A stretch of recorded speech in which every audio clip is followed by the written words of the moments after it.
Can you hear me? Can you hear me? I can't hear you though. My headphones is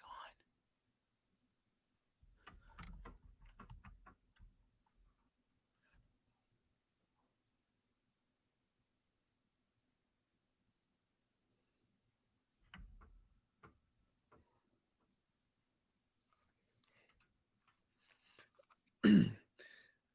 Yo, my headphones is on, but I can't hear you.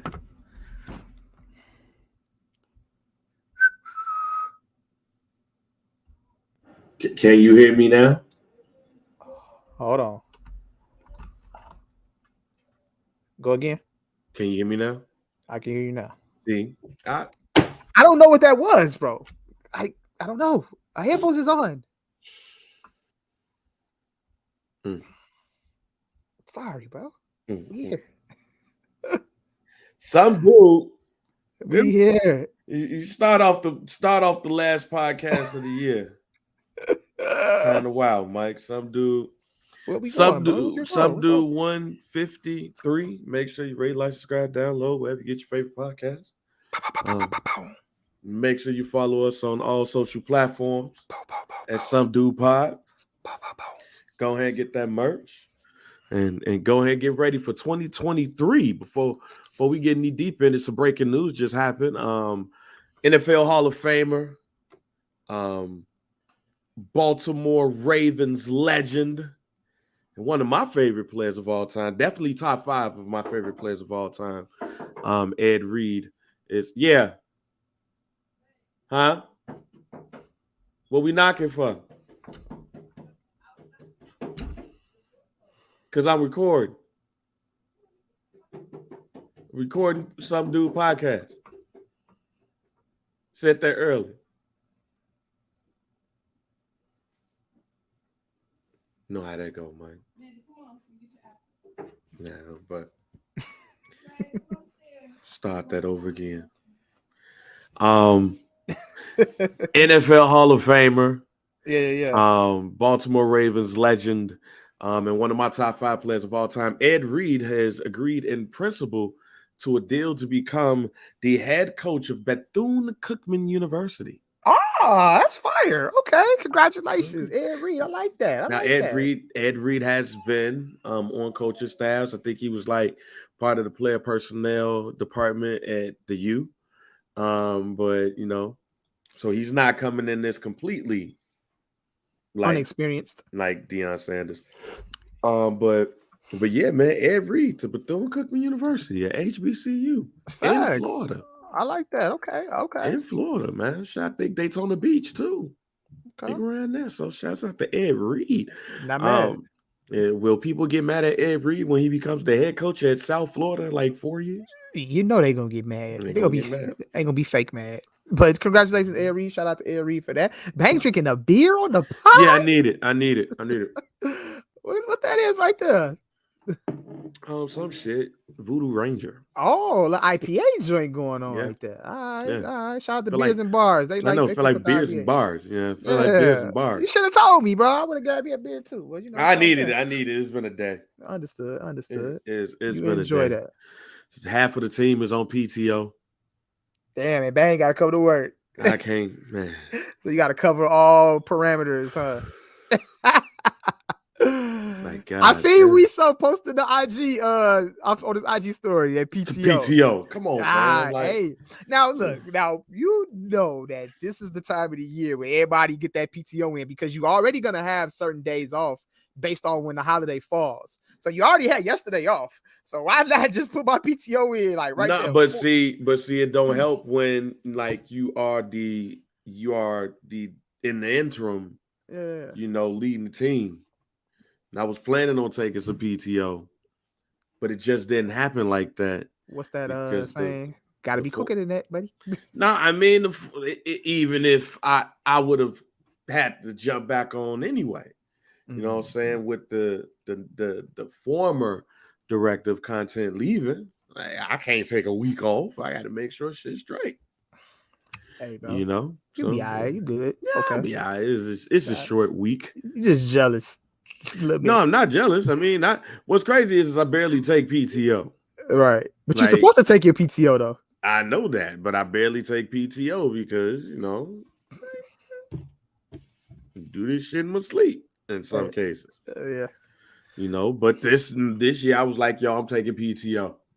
And the minute I was about to and I have been taking PTO. That's the crazy thing.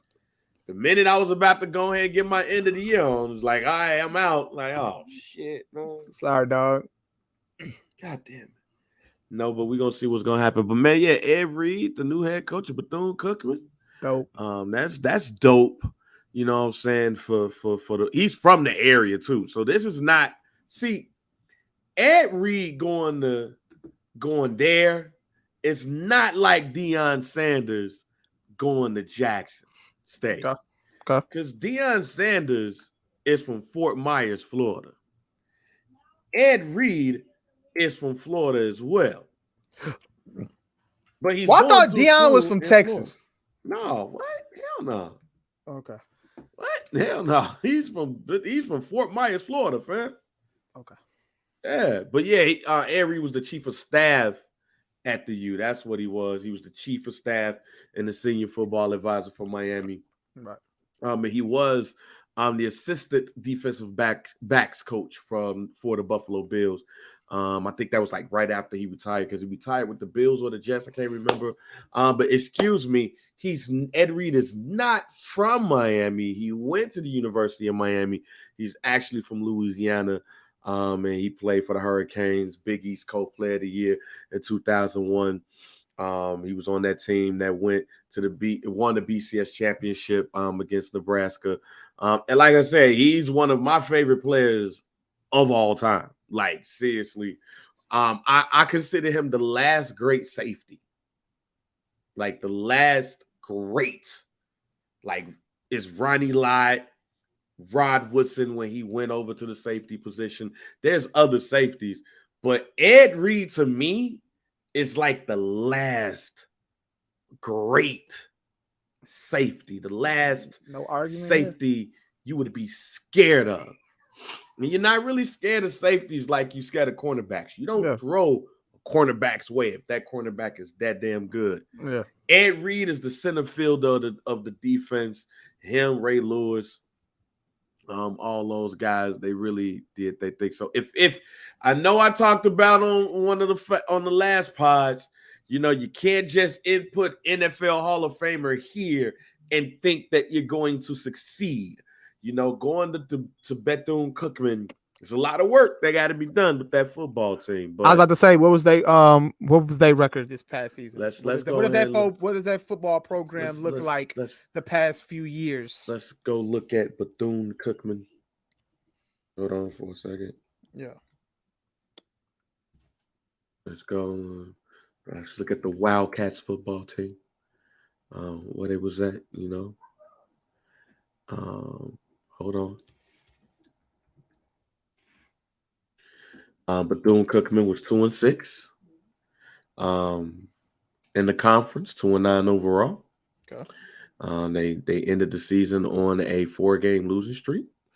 They was tied for last place with Mississippi Valley State. Shouts out to it being in Mississippi. Okay. So they are on the lower side of the SWAC. TC was out there doing some good recruiting out there for Jackson State, keeping some of the players and bringing some people in, including a 4-star recruit that used to play at Oregon. Florida A&M is, I guess you could say Florida A&M is the top Florida school. That's a HBCU. And probably the most notable Florida HBCU team. Then you got Alabama State, Alabama A&M, and then you got, again, Bethune-Cookman and Mississippi Valley State. Okay. The Delta Devils rounding out the SWAC East. So it's a lot of work to be done, ladies and gentlemen. It's a lot of work to be done. And just in the SWAC overall, they was on the low end of the totem pole there too, because Grambling and Arkansas Pine Buff, Grambling has the same conference record, but they were overall 3-8. Mm-hmm. Along with Arkansas Pine Buff as well. It was 3-8 too. So yeah, they rounded out the bottom part of the SWAC, man. So It's a lot of work, man. But if it's anybody that can talk to some of these Florida players or keep some of these Florida players in-house at Bethune-Cookman, I'm interested to see what Ed Reed can do when it comes to recruiting here at Bethune-Cookman. It's not Jackson State, ladies and gentlemen. It's not Southern. It's not Grambling. And Grambling is on the low end now as far as winning of the SWAC. I remember when Prairie View was Huff. Like they didn't win like a game for like 5 or 6 years or some shit. You know what I'm saying? But they were second in the SWAC West. So it's a lot of work that has to be done, and you're recruiting against a team that was 9-2, 7-1 in conference, in Florida A&M. So I want to see what Ed Reed can do inside of that, inside of the SWAC, inside of Florida, inside that team. So when was the last time Grambling, like football wise, was like relevant on the football scene? What, Eddie Robinson? You know what I'm saying? Rest in peace. Nah. Doug Williams. I don't care. They was decent with Doug Williams. Doug Williams, they was decent. Okay. I just remember like Grambling was like must see HBCU football because of Eddie Robinson. And I mean, and they have legendary Hall of Famers on that team. And people like Doug Williams, who was the first black quarterback to win the Super Bowl. And he was the head coach. I think he had 2 stints as the head coach at Grambling. But like I've been saying, like I said, and Deion Sanders had talked about, he didn't mention it specifically. But in order for the HBCUs to really like start getting it, they got to go to the FBS. But Prime said something that was, he's right. It ain't just football that got to go. And I said it too. It's not just football. Everybody got to go. You can't be football in the FBS, but then leave everybody behind. If y'all go, y'all got to go together. But that shit ain't gonna work though. Because the basketball program, baseball programs might not be as strong as the football program. Bingo. But see, that happens if y'all don't all go together. Right. Y'all all go together, then you don't have to have a Grambling or a JSU or Southern go to like the Sun Belt and get their ass beat. You know what I'm saying? No, y'all all go together. Like I said, make a super conference. Y'all all go together. Y'all still have, y'all still play against some of those teams with y'all in the FBS instead of the FCS. And you win 6 games, you're bowl eligible. You get a chance to be in some of those lower bowls, but you build your shit up, But it's a long-term effort, not a short-term like everybody thinks, right? So like people, because of the quick success that Deion Sanders had, people think that you could just boom, no, it's a long-term fix. And no baseball team or no basketball team wants to like go. People really thought that Jackson State could be in the SEC. Sans football. Because Alabama will beat the shit out of Jackson State today. But Alabama fell way off. But Alabama will also beat the shit out of Jackson State in basketball too. They will beat them in baseball more than likely too. There's no sport that Jackson State could beat the Alabama Crimson Tide in. You think so? Name the sport. Maybe, possibly. You're right. Alabama is normally it's just pretty much a football squad, though, right? They basketball team being attorney and shit. Yeah, Alabama been balling. Okay, I gotta keep up. I'm sorry, I don't keep up with NCAA basketball until attorney time anyway. So, and they've been in the tournament, Mike. All right, okay, all right. Ladies and gentlemen, this might be. This might be right there, but no, congratulations to Ed Reed, man, and hopefully let's see what happens out there. Bethune-Cookman, my wife, the wife who we just heard in the podcast, she works with the president, the interim president of Bethune-Cookman. Oh, check that out. I've already was like, yo, just can I get like an autograph or something? Do I gotta pay Yeah. for it? Can I be a booster? I ain't got no money to be a real booster, Ed. Yeah. I give you some money here, there. Yeah. You know, a little 100 here. A little donation. One check. I get some donations. Yeah. Donations. Yeah. Dr. Umar, donations. But my donations is not gonna be like Ray Lewis. You just know this. Like, I'm not gonna give you $50 and be like, yo, can I meet Ed Reed though? I'm not gonna be one of those people. Like, nah, it's funny because I think Miriam could pull something for you though, bro. Like, look, man, it'd be great. Dope. It'd be great to get one of those videos and be like, yo, what up, bang? This is Ed Reed. You know what I'm saying? Thank you for your support. I know I would. Man, look, that'd be dope. That'd be dope, fam. That is unexpected, but it would be dope as hell. We're gonna manifest that. For 2023 is all about manifestation. We manifesting that. Stuff. We manifesting? We manifesting. Okay, we don't manifest this then at the end. That look, we grown shit. This motherfucker had a birthday and now he talking about manifesting. Oh, what are you talking about, bro? What talking about manifesting? You know, niggas. What you do on your birthday, man? Hey, talking about manifesting and shit. I ain't do too much of nothing, man. Went to the mom. Went to mom's crib, and you know we fuck that. We gonna wait. All right, how'd you get a some dude pod jersey and not me? Dang! Hold on, wait.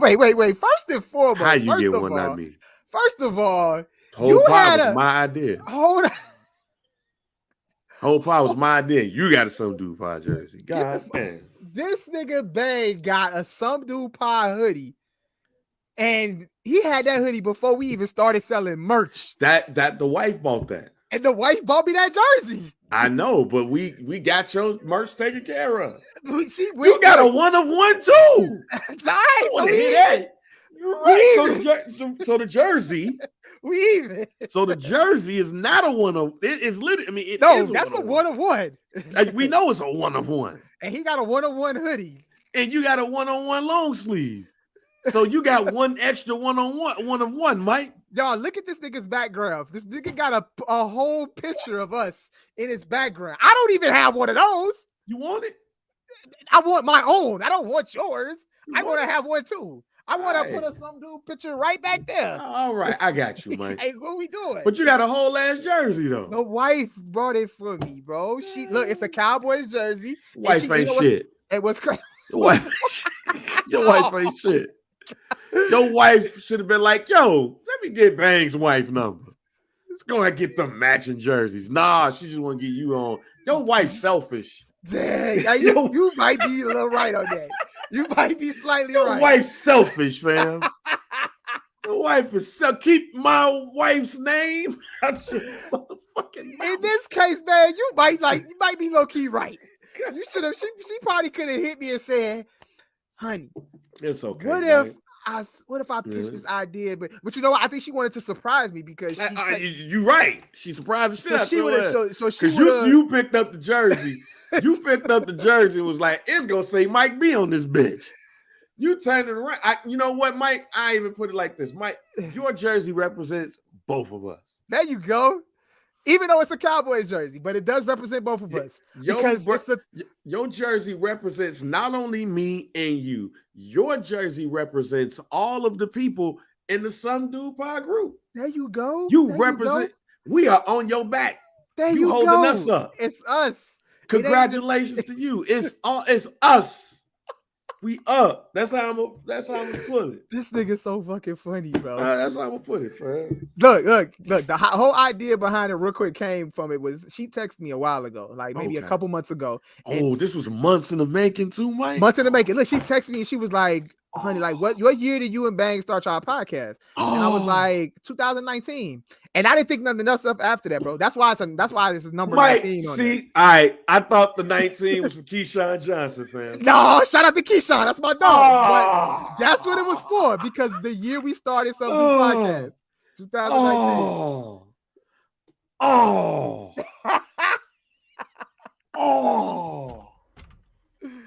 Oh, Mike. Hey. So she been planning this? She plotted it a while ago, bro. Got the year and everything. Got the year on So it. it's not Keyshawn Johnson. It ain't Keyshawn Johnson. Podcast. It ain't Amari Cooper. It ain't Miles Austin, who just got suspended for gambling. All great players that wore 19. It ain't them. It ain't for them. Yeah, congratulations, Mike, on your jersey. Appreciate that was dog. months in the making right there. Months in the making. This nigga stupid. Months in the making. I got us on our back, man. Damn, you got us on our back. Don't even worry about it. Yeah. Hey, man, you just added to all the bullshit that's happened to me in sports all weekend long.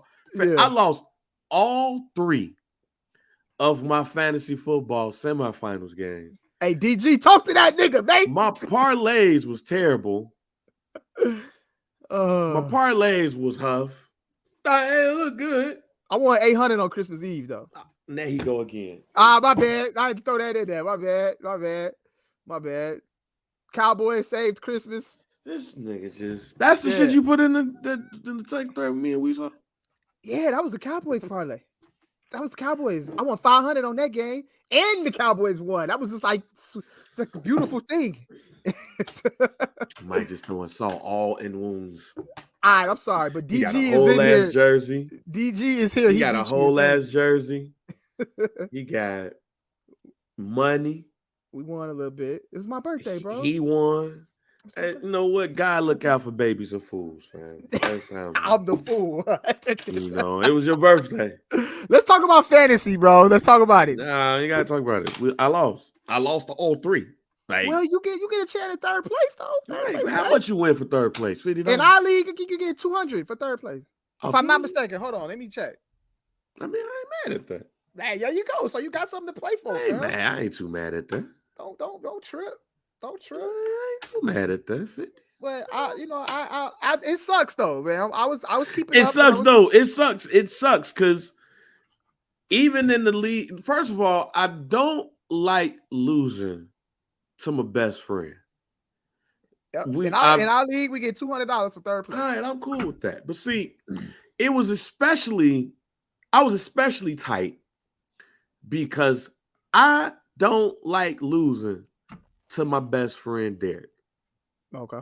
Don't like losing to him. We don't like losing to each other. Which league is this one? This is his league. This is his league. Oh, excuse me. Now, and what's crazy is I was the number 1 seed in that league, Mike. But when we played, once he won his matchup, because I had to buy, I knew I was gonna lose. He thought I was bullshitting when I gave him a congratulations to making it to the finals after he won. He thought I was bullshitting. Nope, because I knew he was gonna win. He beat me in the regular season by 1 point, fam. It wasn't even 1 point. It was like 9 percentage points. So I knew then I was gonna lose. I gave him a congratulations. He was trying to play the shit off. I was not lying. I knew I was gonna lose. Then my dumb ass decided not to start Donta Foreman on the damn Panthers and shit because they was like, oh, nigga, Detroit Lions, ain't been able to run the ball against that defense in quite some time. And they had 2 rushes over 100 yards. Foreman one of them. And I still would have lost the shit. Like I had no chance. So I could have lost. Look, losing to DG. All right, so what? Okay, cool. Losing the work league, hurt because I wanted to get the belt. I was about to say, I know you wanted that championship belt. I wanted that championship belt again, but it's cool. But losing to him is like losing $1 million on a layup. Because all you're gonna do for the rest of the week is be like, man, I gotta hit his mouth. I gotta read his text messages. And we've been doing this all our lives. This man still brings up the fact that me and him played, I think it was like Madden 95 or Madden 94. He still brings up the game that we played against each other, which was the Dallas Cowboys versus the San Francisco 49ers. And he got a last-second touchdown on me. He still brings that up.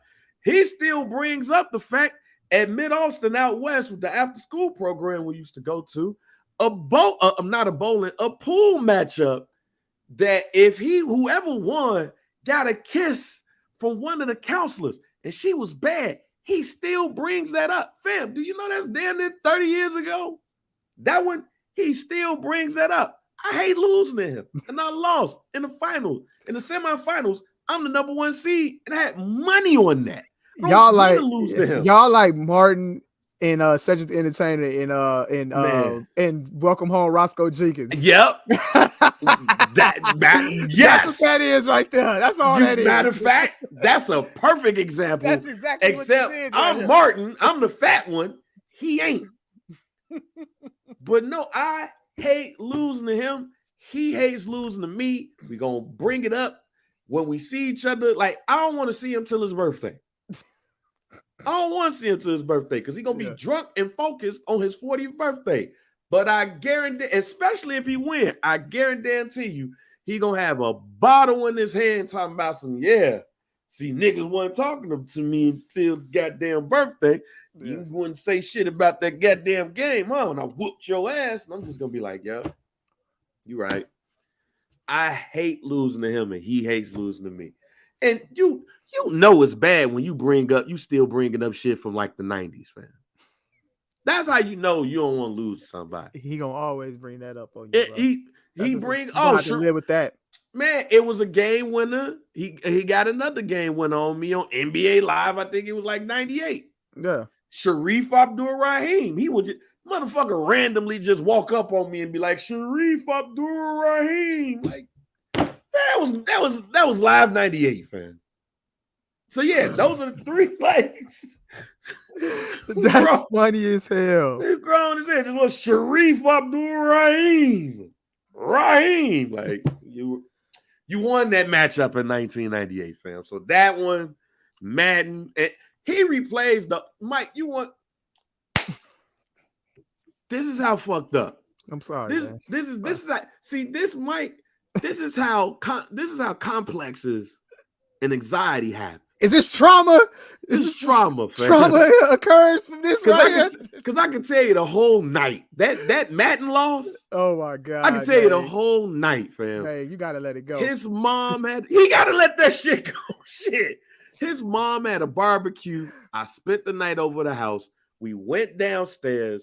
There was some taco salad left. Warmed up the taco salad, put the hot sauce and jalapenos up there, and we go upstairs to play the game. It was a thrilling game.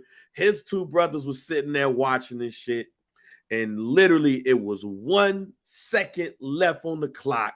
He threw the ball down to stop the clock just in time, and this motherfucker threw a poster out right in the middle. Jerry Rice, touchdown. Wow. And still won't let me live it down. You gotta have an honest conversation with him and tell him that his boasting and bragging about victories, about victories he had when y'all 30 years ago, it causes you trauma. It's trauma, fam. You gotta have an honest conversation with him. And the shit at Mid-Austin was worse because it was a pool game. We each was on the last ball. Yeah. And this man, we was calling pockets. This man really did an around the world. Bing, bing, bing, bing. Hit that joint, corner pocket, got the hug and a kiss from the chick. Wow. I'm sitting there like, and the whole crowd is just like, ah. And I'm just sitting there like, that's definitely some welcome home Roscoe Jenkins shit right there, dog. Yeah, you gotta tell him. Did he listen to the pod? Yeah. What's his name? Yeah, Derek listen to the pod. Derek. He listen to the pod. He gonna listen to this shit and he gonna be like, ah. You gotta let Bang live. This is gonna be. He gonna say, this is gonna cause. Fuck that. He gonna say, fuck that. He gonna say, fuck that. Nope. Because if it was me, he gonna wake up in sweats. He gonna wake up in sweats from a nightmare about this shit, the Madden League. Oh my God, we was in the Madden League, fam. Yeah. Oh, and that's when Trey was born. That's when I started getting washed in Madden because I wasn't focused on Madden like I used to be. I started getting washed, and it be times he whooped my ass. And the next thing you know, I win. Why he winning? Yep, DG. Yes. Yep. That one. Yes. Yep. That man. Fuck him. It's my first. It's my best friend. Love him to death. Fuck him. Hilarious. He's my cousin. He's basically my cousin. Fuck him. He's more like a brother to me. Fuck him. Nope. Look, Mike. We was in the Madden League, fam. See, I'm getting all my trauma out. Did he come to your birthday party? Yeah. Okay, so I probably know who he is. Yeah, that's what I'm saying. The drunk nigga. We was drunk together. Yeah. Okay. We was rapping Benny Siegel and shit together. Yeah, drunk nigga. Yeah. So look. Here's another. See, this is trauma. We getting trauma out. Do you have somebody like this where you just can't, you just hate losing to? I mean, if anything, like I would just hate losing. My brother, I would just. I think he's the closest person I'm close I grew up as the only child, fam. Yeah. My brother is 13 years younger than me. I basically grew up the only child, fam. Did his brothers, and my cousins Lee and Vincent, those before my brother, those are the closest the brothers I can ever have. But the good thing about it is when they beat you in some shit, you go home. You ain't gotta see them motherfuckers. If you gotta play last lick and they get the last lick, you go home. Fuck them. I ain't gotta see them. That's it. Mm-hmm. But I hate losing to all of them. But that nigga, man. Okay. The Madden Leagues. Let me get to the Madden Leagues. Let me get my trauma off. Get your shit out, bro. So we used to be competitive in Madden. Of course. But Trey's born. I ain't focused on this shit like that. But we were still in the Madden League. Like, you pick your team. We do this shit for a couple of seasons. Yeah. Then you wait till the next shit come out. There's a couple of people who I put in the league and all that shit, man. About time Trey gets here, I'm washed. I'm terrible. Against him. Mm-hmm. And look, it was one night when we was living in St. Louis where the game was close. The game was very close. And I was driving to win the game. Mm-hmm. This motherfucker Trey just walk up in the goddamn middle of the screen. Acting like he playing football. Trey move. I throw a damn interception. He run that shit back for a touchdown. He won the game. I looked at Trey ass like, fam, I would. Oh my God. I would. I'm sorry. I'll put you up for adoption right now, fam. If you ain't. I'm sorry, man. Yeah, can't lose to him, fam. And I lost to him. And this ain't the first time I lost to him in the fantasy football. Shit. We was in the finals. He beat me.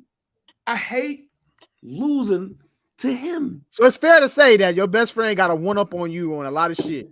Man, fam. And it has caused you trauma, depression, anxiety growing up to this day. Because of him. See, I'm humble. I'm not as loud in defeat as he is. I was about to say, is it because he boasts and brags about it afterwards that causes the trauma? I talk shit, but not like him. Yeah. His shit talking could go for a month and a half. Yeah. At least. And I'm talking about straight. And then it don't help. Like, it don't help when, like, your wives look at you crazy. Like, your wife look at you crazy, like, yeah, you lost. Mm-hmm. Don't get mad. You lost to him. Yeah. Don't play the game. Don't play the game if you don't. She don't understand it. And his wife, she understand it because she gonna hear it from him. Mm-hmm. That's the fucked up part. She don't give a damn if he beat me in Madden. As soon as he beat me, yeah, I just whoop Lee ass. Yeah, I fucked his ass up 51-14. Now they gotta have a whole pillow talk conversation because he beat me. Mm-hmm. It's bad, man. But nah, here go another trauma moment. Mike. So It was a barbecue. We go upstairs. We go play live. He watched me with the Utah Jazz, fam. Fam, I don't know what code he put in to make John Stockton be so cold. Mm-hmm. This nigga John Stockton couldn't miss. Yeah. He stole the ball every time. Fam, I was cooked. I was cooked. Bang, we gonna manifest you getting your lick back in 2023, bro. Oh, fam. All I got now is fantasy football, fam. You want to know why I ain't got no PlayStation 5, Mike? Cause you know you that nigga. That's why I ain't got no PlayStation. Because if you get mad, he gonna make you play. Man, I could have had a PlayStation 5. I ain't got no PlayStation 5 because then I would have to get Madden, and then we gotta play. They gonna convince me to get in the Madden league, and I'm gonna be straight till I play him. Hey, then look, he gonna beat me, and I gotta hit his shit. Look, I've been hearing his shit, Mike, since 1988. Dang. 1989. You got your third and final child. You focus. You in your new home. You know what I'm saying? Job is good. Everything is good. Life is good. You get that PlayStation 5, Mike, bro. Life ain't good. And lock in Mike, on his ass. Mike, life ain't good. You want to know what would have been some great poetic justice? If I beat him, win the league, and then with the winnings, go get my 5 and say thank you. Damn. For buying my PlayStation 5 for me. Damn. But no, not at all. I got to lose to him. And then hear his mouth. Yeah. And then it's not even just hearing his mouth. You know he talking shit about you. Yeah. When he in shit. I knew whole time. When I'm losing, like, yeah, I'm whooping his ass now. I'm just waiting for him. Yeah, it's trauma, fam. Everybody got that person that they just don't like losing to. Everybody got that person. Let's be real. Every male has that person, whether they are your brother, your cousin, a best friend. Yeah. You can lose to anybody. Except that person. Yeah. Because it's just losing to that person, it just eats you up. It might be because they're gonna talk shit, because he gonna talk shit. He been talking shit since we known each other.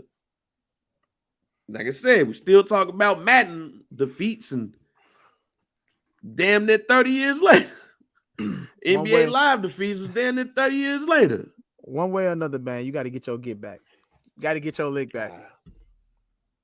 So, I don't know. I'm praying for you, dog. Fuck this shit, Mike. I'm tired, Mike.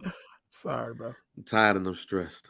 Get you. Look. You win third place in each of those leagues, that'll equal up to a first place win. Look at it that way. Mike, that don't matter. All right. I understand. I understand. That don't matter. And I'm thankful though if I get it. You know what I'm saying? That's the thing. I get my money back and easily. That's all I'm gunning for now. Let me get my money back. There you go. Because that'll help me not get shot. But I just don't like losing to that nigga. Don't like losing to him. He know it too. Now I got to hear about all the times he beat me, starting with that pool shit. And I think that's what kicked it off. The pool shit kicked it off because it revolved around a girl and a lucky ass shot. Yeah. Older girl at that. That's a goddamn shame. Hey, man, Tory Lanez guilty, though. Guilty as charged. Guilty as charged, fam. He got guilty. He was found guilty on all 3 counts. But, Mike, I have a question. Yeah. Because, I knew the charges when we talked. And shouts out to Brando. Because Brando said, hey, he thought I wanted to choke your ass last pod when I was trying to explain the shit. And he kept interrupting me. Shit. What was I saying? Every time I was attempting to try to explain the thoughts, you was like, but bang, is it Like, fam. Oh, right. Oh, yeah. I remember. But anyway, Go ahead. I have a question about the Tory Lanez shit. And I really didn't think about it until the guilty verdict happened. And everybody started throwing out it's Rock Nation fault shit. Because apparently it's Rock Nation fault. Weird as shit ever. But Do people know what Tory Lanez was charged with and was eventually found guilty of? They obviously don't. Those were 3 felony charges. 3. But not just that they were felonies. 3 felony charges, though. But what was the charges?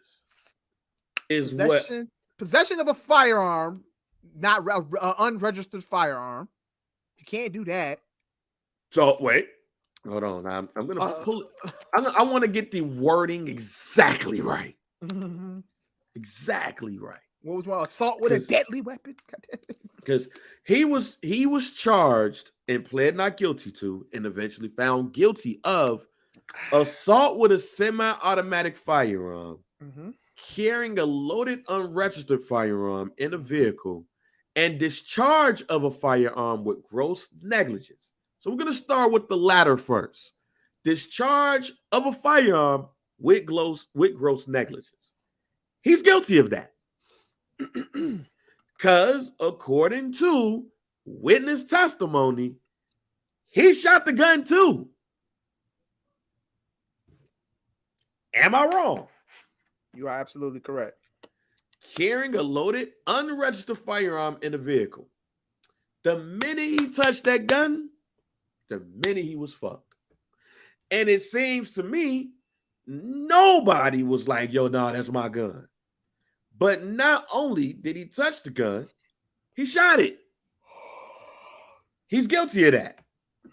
Now, the third charge is what's okay. Let's see what that means.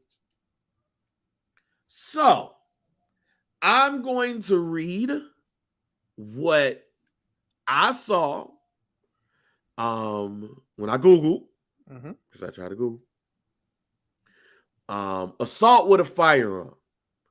To prove an allegation, and this is California Penal Code, Section 245A to PC, assault with a firearm. We're looking at Los Angeles Criminal Lawyer.pro. To prove an allegation of assault with a firearm, the prosecutor must, be able to establish the following elements. The defendant did an act with a firearm that by its nature would directly and probably result in the application of force on a person. 2, the defendant acted intentionally. 3, when the defendant acted, he or she was aware of the facts that would cause a reasonable person to realize that their act would directly and probably result in the application of force to someone. And when the defendant acted, he or she had presented ability to apply force with a firearm. Now, I'm going to give you some examples. Oh, here's the other part. No injury or firing of the firearm is required under the statute. A firearm is defined as any device designed to be used as a weapon from which a projectile is discharged or expelled through a barrel by an explosion or the form of combustion. A firearm can also include a semi-automatic firearm, a machine gun, assault weapon, or rifle. Here, example. Man points a firearm at another person. However, the gun is not loaded. This man cannot be convicted with assault with firearm under the California Penal Code because a man lacked the present ability to commit a violent injury. However, if that same man takes an unloaded gun and uses it to pistol whip a person, he then could be charged with assault with a firearm.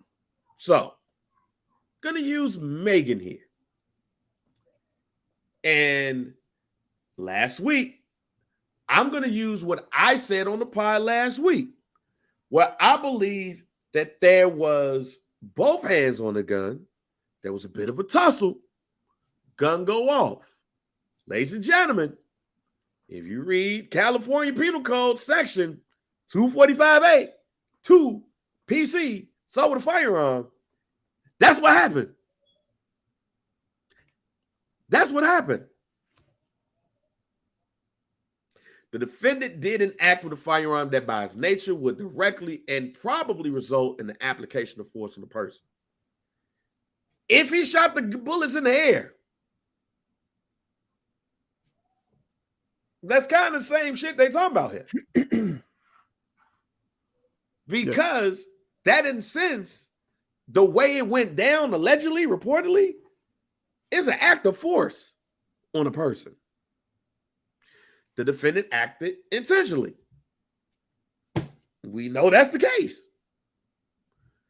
The defendant acted, he or she were aware of the facts that would cause a reasonable person to realize that their act would.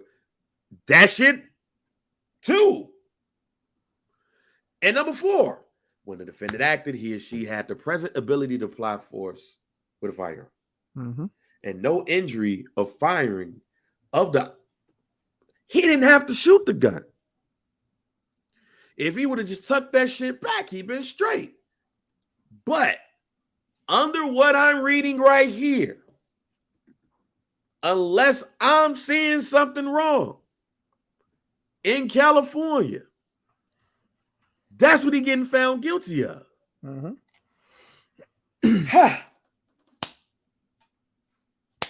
And the other 2, we know as the case. So that's why I'm like, do people know the charges? Do they think he's being charged with flat out shooting her?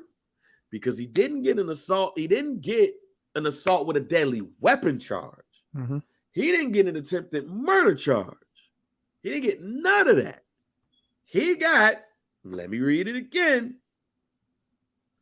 assault with a semi-automatic firearm, carrying a loaded, unregistered firearm in a vehicle, and discharge of a firearm with gross negligence. If y'all want to try to debate assault with a semi-automatic firearm, y'all do that. But reading what I'm reading right here, that nigga did that shit. That the charge he was charged with, the nigga did the shit. Mm-hmm. What he was charged with. Now, is there lawyers, is there prosecution that will overcharge somebody? Yes. Yes. But in this one, they knew what the fuck they was doing. Now, not once in my theory did anybody hear me say he directly pointed that gun at her and was like, yo, I'm gonna shoot you. I still to this day don't think that was the case. I'm with you on that 100%. I believe that circumstances led to the gun going off, being shot, mm-hmm. and being in that direction. Mm-hmm. And I might be wrong.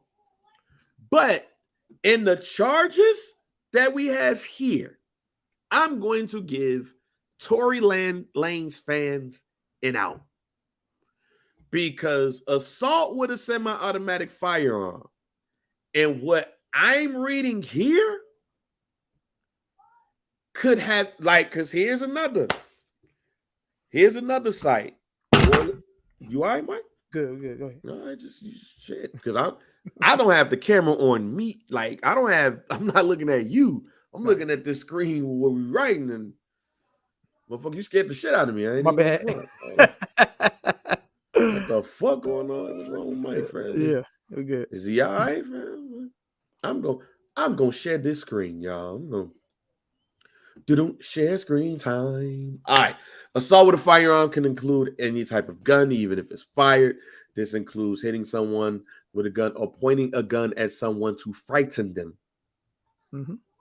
A firearm is defined by any device used as a weapon from which a projectile is discharged or expelled through a barrel by the force of an explosion or other form of combustion. You got the guns. Bruh. And here it is again. Defendant did an act with a firearm that by its nature would directly and probably result in the application of force to a person. The defendant did the act willingly. When the defendant acted, they were aware of the facts that would lead a reasonable person to realize that the act by its nature would directly and probably result in the application of force. And when the defendant acted, they had the present ability to apply force with a firearm to a person. Mm-hmm. The application of force does not require bodily harm. So he could have just pointed the gun at her ass and it still would have been this charge. Mm-hmm. So I'm only going by definition of charges and how a lawyer, a prosecutor can charge you with some shit and it's the perfect charge. This sounds like to me that this was the perfect charge to get Tory Lanez behind bars. Mm-hmm. Now, can you double back and charge him with assault with a deadly weapon or anything like that? I think I saw a report that said that's a possibility. Yeah. But based off of what I'm seeing right here, Mike, Mm-hmm. it sounds like they got it right to me. Yeah. And because of that,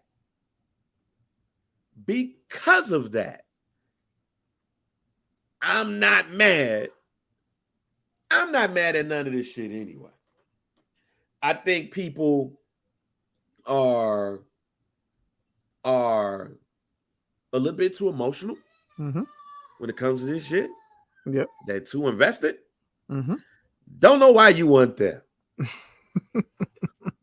But I also believe that people didn't know the charges. Yeah. They didn't know what she was charged, what Tory was charged with. And because of that, a lot of arguments, a lot of fights, a lot of debates has took place with you being ignorant to what, the charges was about. I think that any sane person will look at this and be like, fuck. Mm-hmm. I see why he was found guilty. Yeah. Because based off of the testimony from the neighbor, they hit on all four of them bitches. Yeah. Because here's the other part, ladies and gentlemen. Remember, that same person was like, yo, Kelsey shot, Tory Lanez shot, and they beat her ass before they put her in the car. That's still hilarious to me. That's still there. That's like wild. Not hilarious, but it's like I know what you mean by hilarious. Like, why did y'all feel y'all needed to do this? She got immunity and pled the fifth, and then played dumb as shit to all of the shit that she said months ago. Basically gave a damn roadmap and text people saying Tory shot Meg. She text people that ain't had nothing to do with the shit. Like, you weren't there. It's like me and you getting somewhere and then you texting Mike Webb like, damn, Bang just shot somebody. Nigga, you weren't there. Why are you texting him? So she fucked up already and then tried to play dumb to the courts. Oh, man. Was it the neighbors? Was it the neighbor's testimony that probably put Tory away? Dead ass. I think Tory Lanez did the right thing by not getting on the stand. Let me first say that.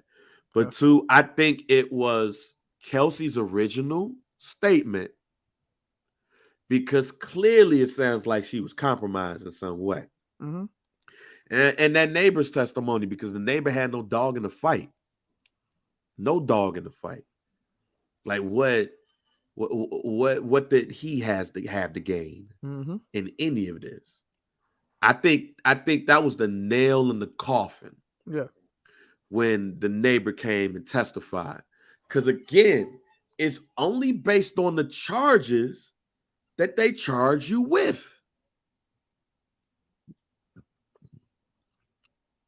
Sound guilty to me when it comes to those charges. Yeah. Even based on the theory that I have, which is this was all a drunk ass misunderstanding where somebody got mad, got a gun out, tussled for the gun, led to Megan getting shot in the foot. Oh shit. Goddamn. Bitch. Muffa ass. Y'all calm this shit down. Back up. Pick up and get ass in the car. Come on. That's that. That's literally what the charges. Oh my god. This is literally what the charges is, fam. And you can't use, man, it was a drunk night. You can't use it was a drunk night. So I do think it's a lot of people that's arguing about this and not aware of the charges that Tory Lanez was found guilty of. That could have been anybody in that situation. Low key, it could have been Kelsey. Yep. But shit, low key, I think it was Kelsey too. But it was one person who was smart enough to get immunity. Kelsey Nicole. Tory Lanez couldn't afford that. And low key, I think if Tory Lanez wouldn't have been saying shit in the beginning, he wouldn't even been in this shit. My man's made a whole album. He tweaked and got on his Tupac shit. I feel like I'm invincible and all. But his daddy named Daystar, Sunstar, fam. I have a love-hate relationship with my name. But you couldn't name me Sunstar and I not be mad. Because his daddy grown now. His daddy has looked like his daddy in his 50s. That shit is hilarious too, bro. I wonder, do like his daddy, bro. Fam, I wonder, do people call him by his real name? Like, do his family call him like, "Hey, Sunstar, come on over to the crib"? Like, I don't believe that that's that man's name. I think somebody lying. You talking about his daddy? Yeah. His daddy named Sunstar. His daddy name is supposed to be Sunstar. Because that makes total sense, though. Because Tory Lanez's name is Daystar. Who the fuck was naming? Yeah, they said that's his name. His name is Sunstar Peterson, fam. That's wild. That's wild, fam. You couldn't name me that. You couldn't name me that. It's a one of one right there. You goddamn right. Ain't nobody, look, I know people be naming weird shit. Ain't nobody in the world named Sunstar. When that nigga named that album Daystar, bro, I still at that moment did not know that I think you said it on the pod, like that was his name. I'm like who the fuck? What? Now, if this is some Native American shit, I take everything I say back because I don't want no parts of this shit. Yeah. But Sunstar, fam? Nah, G. Nah, not at all, fam. His daddy was mad, though. Oh, yeah. Clown. His daddy was heated. Clowned, bro. Stepmama was clowning, too. Yeah, them motherfuckers, boy. Rock Nation fault. Rock Nation fault. Gotta throw it on somebody, huh? Rock Nation, though? What Jay-Z got to do with this? They managed Megan. I don't give a fuck. That's the only thing I can think of. I'm just saying. I mean, I'm with you. Do they feel like Jay-Z went to the neighbor house and was like, "Yo, go up there and say this and say that. I got you." They had their hand in this. Hey, go to duffel bag. I got you. Say what you got to say. Like, do Jay-Z think, like, do people think Jay-Z got a whole criminal empire? People think Jay-Z is part of the Illuminati still. People think that, like, so that shit don't shock me. They still do the Illuminati shit with Jay-Z? I don't know. They probably still think he that was the Illuminati, whole, bro. That was the whole 2010s. Yeah, Illuminati, bro. You know what I'm saying? That was the whole 2010s that Jay-Z was a part of Illuminati. Like, Jay-Z, they would find any little reason to think that you was part of. Motherfuckers see an eye in the videos. Like, yeah, that is right there. There it is. Illuminati. That is. Illuminati. Jay-Z. Now it's all Rock Nation fault. Rock Nation is Jay-Z. Jay-Z It owns Rock Nation. Rock Nation manages Megan Thee Stallion. Jay-Z probably not even involved in the day-to-day. Like, just call me when we gotta talk. Yeah. Like, just call me when we gotta talk about some shit. I see y'all at the brunch. Right. I'm with the twins, man. Fuck is y'all talking about? Yeah. Imagine Jay-Z getting the call that everybody's blaming him for this like shit. we need you to put in some work on this Megan Thee Stallion trial. No, I'm just saying, imagine the conversation that came when somebody called somebody him. Like, actually said, like, hey, this guy was on TV at the courthouse saying Sunstar. Sunstar said it's your fault. What? Who? What's my First fault? of all, who? Sunstar. Sunstar. Like, if you go to his Instagram, fam, it's Sunstar. Oh, his daddy got an IG? Yeah, Sunstar Universe. And got the star at the end. Wow. That shit is hilarious. Got the more you know star. Wow. Bruh, my name Lee.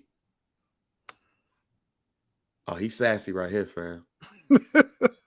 Look, it's like Sunstar right here, fam. Yo. Hold on. I'm not dissing. I don't want nobody to think I'm dissing. I'm just saying that his daddy don't look like a Sunstar, fam. What's it? Like, Sunstar what? His daddy don't look like a Sunstar, but this right here looks like Sunstar. Oh, that right there, God. That photo right there, that's Sunstar. He looked like a Sunstar, huh? That's a Sunstar, fam. That right there, I don't know where he at. But that smile and the foot right there, yeah, the little foot joint right there, and is them like finger gloves? Is them finger gloves, Mike? Look at his fingers. I can't. Right there. Oh, right there. Yeah. Is them like finger gloves, fam? That like them joints Michael Jackson used to wear. No, it's not even a whole glove. It's like they just go to the knuckle. Yeah. Let's go to. I'm not a fashionable dude, fam. I'm not a fashionable guy at all. So I don't know. I'm just trying to learn. But that right there, this picture right there, that's Sunstar. That's Sunstar. Them other pictures, it's a couple of other pictures that's Sunstar. Yeah. You know, like, wait a minute. This right here? Oh no, that's a video. But it's one that's like Greg. It's one of them. Where that? No, this Sunstar right there. That's Sunstar too. No. Mike, you don't pose like that with your wife? Never. That's Sunstar right there. See that right there? That look like Greg. But that look like Sunstar. Oh my God. That's Greg right there. His daddy got the Aaron Neville earring and shit.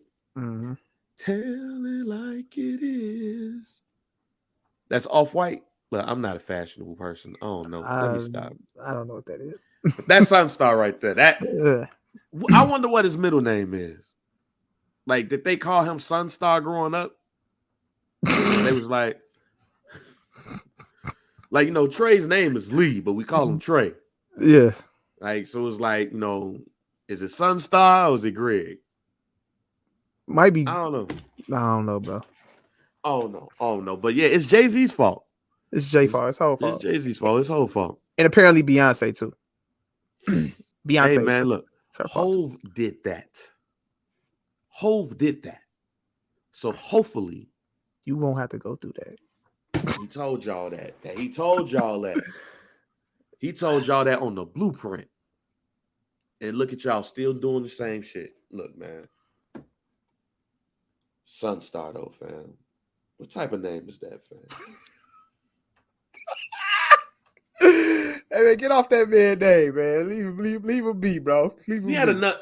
Tory Lanez daddy had to been getting it to even been naming him his son Daystar. You gotta be rich to name your kids certain shit. Let's be real. Like my government name is Lee Davis Jr. My daddy ain't had shit. He couldn't name me Bear Davis. He couldn't name me like, Alphabet Davis. Like all these Nick Cannon and named this child's like Onyx, Raisin. Man, I'm just naming names. Like you couldn't name your daughter Raisin. You broke. So you said to name somebody a name that unique, you had to have bread. Yup. Yup. Oh man. We used to Letitia, Latasha, Mercedes. Okay. Other names like that. Tasha's, Tanya's, Kenyattas, all them shits. But the minute you go to school and they do the rundown and they say Apple, she rich. It's the only thing I can think of. Because ain't nobody in the hood gonna name their child some weird shit if they broke. Because that kid got to go to school all their life. Talking about they name Citrus. Like imagine you transferring to a school, fam. And then the teacher comes bring you in the front of the class. Class, let me introduce you to the new person in the class. What's your name? Now, see, that's not necessarily true, right? So you see in the wood, right? So what was his name in the wood? What you call his name? His name was Latinio. That's some South shit, Mike. That's different. That's what I'm saying. All them names that I just said is some Africanism in the shit. Slim in the wood. His name was Latinio. Latinius or some shit. Latinio. Yeah, nigga. But that's some South shit. Goddamn, what's my man name? The comedian Gerard Carmichael. His real name is Rolf Daniel. Because his mother combined his uncle and his daddy name together. It's some weird ass shit. But it ain't weird like it's naming your child an object, an inanimate object, or like a fruit. Okay. Like apple. Again, I'm going to do this again. I don't know. Okay, I'm about to do this again. Hey, class. I'm about to bring the new student up. New student, introduce yourself. My name is Pear, and it's a nigga. Ain't no nigga coming to Irvin with the name Pear and not getting talked about. First day of class. This person could be light-skinned, have elder barge hair with a part to the side, good eyes, and still be cute.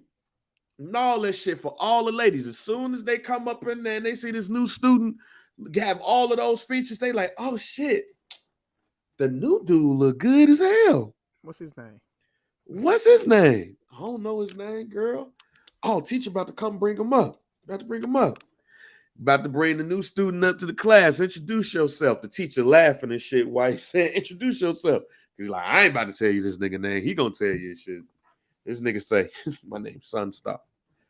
Oh, no. Fuck out of here. It's going to be one girl that's going to be like, you know what? I don't care. Everybody else gunning his ass for the rest of the year. Fuck out of here. Your name's Sunstar, fam? Like, so what you're saying is that Tory Lanez didn't go to a public school. No, what I'm saying is Tory Lanez know how to fight. Because ain't no way he survived his childhood with the name Daystar, is what you're saying. Ain't no way in hell, Jack. I'm telling you, Mike. If your name is some weird ass shit, fam, you gotta know how to fight. Because they gonna be hitting your ass for the rest of your childhood. Your adolescence is gonna be filled with people talking about your name, fam. Yeah. Look, my middle name is Artis, Artis, fam. I didn't know about Artis Gilmore until I was in high school. So I couldn't use that shit, man. I'm named after a Hall of Fame or some shit. Nope. Niggas heard my name was Lee Artis Davis. They was like, Lee Artiste. I had to hear that shit. You artist, fam? I had to hear all types of shit that had to do with artists in the middle name, fam. And they get your name wrong. I ain't even pictured in the Lions Township High School graduation book in 2020. I mean, in 2000. They fucked up my name. That should say Lee Arliss Davis. Nigga, my middle name ain't Arliss. What the fuck is this? Is it an HBO show? No. But people will heat you about your names quicker than anything, fam. Mike, I'm jealous of your name. Michael Butler. You sound like you fuck hoes. You light skinned. Got a good car. You sound like you had good credit in the 6th grade, fam. Mike Butler sounds like the name of somebody who paid 1 cent for the first 13 CDs at Columbia House, but then when you got the invoice, you paid the rest because your credit need to be good. So you don't like Lee? Never was fond of Lee, huh? Lee is simple though. It's simple, right? Exactly. My shit's simple, fam. You can't. Lee Davis. Fam, look at all of the sports people in the world. How many sports players named Lee that stars, fam? Is Lee Smith? Who else? Damn. Ain't too many Lees. There's a whole bunch of Michaels. It's a lot of Michaels. Michaels, too. A whole bunch of Michaels. Damn. Why couldn't name me Lamar or some shit? Damn. And the thing is, Lamar, because of Revenge of the Nerds, you say that person gay. But he ain't. Like, Lamar could also be nigga that get all ass too. Yeah. Lee Davis, I mean, we did a lot of work. But your stage name Roto. It's great. It's great. You got a raw stage name though. Fam, look. When my man sent me when my man Licious, shouts out to my man Licious, who out there's doing this thing. When he said bang in an email addressed to me as bang, I was nervous, man. I was like, what? But they don't call me Lee at work. They call me JR. But when he said bang, and that email came back, what are we talking about? Like, talking about bang right here, JR. Bang, that's his name. Boom. That built my confidence up to be like, okay. But it also left Lee in the back burner. Because there you go. Yeah, it's like, no. Bang, like, no, Lee. It's 3 letters, fam. It's like, But see, look though, Trey ain't gonna have that problem because his name Trey. Trey's a cool ass name, fam. But Trey is because he's a third. But you know what I'm saying? Nobody want to call. You think people want to call Trey Lee in school?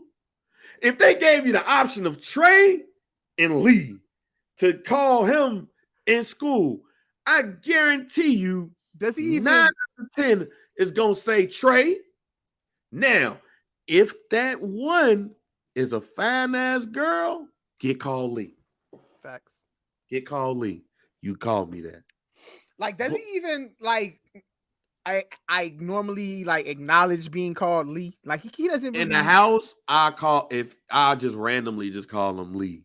Really? Just to see if he like reacts. I'd be like, Lee, go take out the garbage, Lee. Okay. Trey, he reacts faster to Trey though.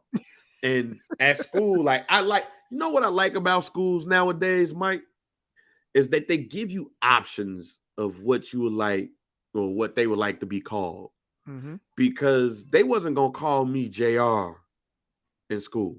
Mm-hmm. This shit was gonna be Lee. What the fuck do you put on the upper right hand side? Lee Davis, room 152, 4th grade, McNair, whatever, all that shit we used to put on the right side. Mm-hmm. Nope, that's your name. Now, when you fill out the little form, what would your son like to be called? Or what would your child pronouns? Mm-hmm. What would your child like to be called? So Trey. And next thing you know, the teacher's like, Trey said. Yeah. And I'm sitting there like, damn, yeah, that's dope. I wish I had that luxury. Would you want to be called Michael in school, Mike? I mean, yeah, it was normal. It was normal. What's your middle name? Do you have a middle name? Allen. Oh, you got it. Nigga, your credit good as hell, fam. That shit funny as Michael Allen Butler. Oh, fam, what? Yeah, G. Yeah, and you could flex between 2 names. What's my name, Mike? Or what up, Allen? Al. Like you got Mike, you can flex between all of your names because even the smaller part of your names, the shortened part of your name is cool. Like Al is cool, fam. Then you got Allen, cool name. Mike, Michael, Mike B, Al B. Come on, Mike. They flex with your name, G. They flex with your name. My name is Lee Artis Davis Jr. Yeah. What? I think the only people that call me Michael is my wife, my mom, and like maybe a few of my aunties. But that's it though. Even my old man called me Mike B. You know what, Mike? Congratulations, fam. I wish I had a name as cool as yours. My name, you know what? You want to know how uncool my name is, Mike? Your name cool. I'm about to tell you why my name is not the coolest, fam. Go ahead. You got Mike Butler, Michael Allen Butler, Mike B, Al B, Al. Please Mike. don't call me Al B. I'm just saying. Call me I Al know. B. I'm just but saying. I'm with you though. I feel you. It's a number of reasons. I'm just saying. It's a cool name, fam. Your name can be used in other places. Yes, sir. Mine, Lee Davis. Robert E. Lee was the leader of the Confederate Army, and Jefferson Davis was the president of the Confederate States of America. Fam, my name is the epitome of slavery in Confederate. Your name is synonymous with good credit. I'm out here. Oh man, I'm out here trying not to get a Confederate flag on my arm because my name represents the Confederacy. Your name, 850 credit score. Damn. I wish I had 850 credit score, but yeah, I feel you though. You fucked it up. Your name, you have the name that guarantees you a job until they see who you are.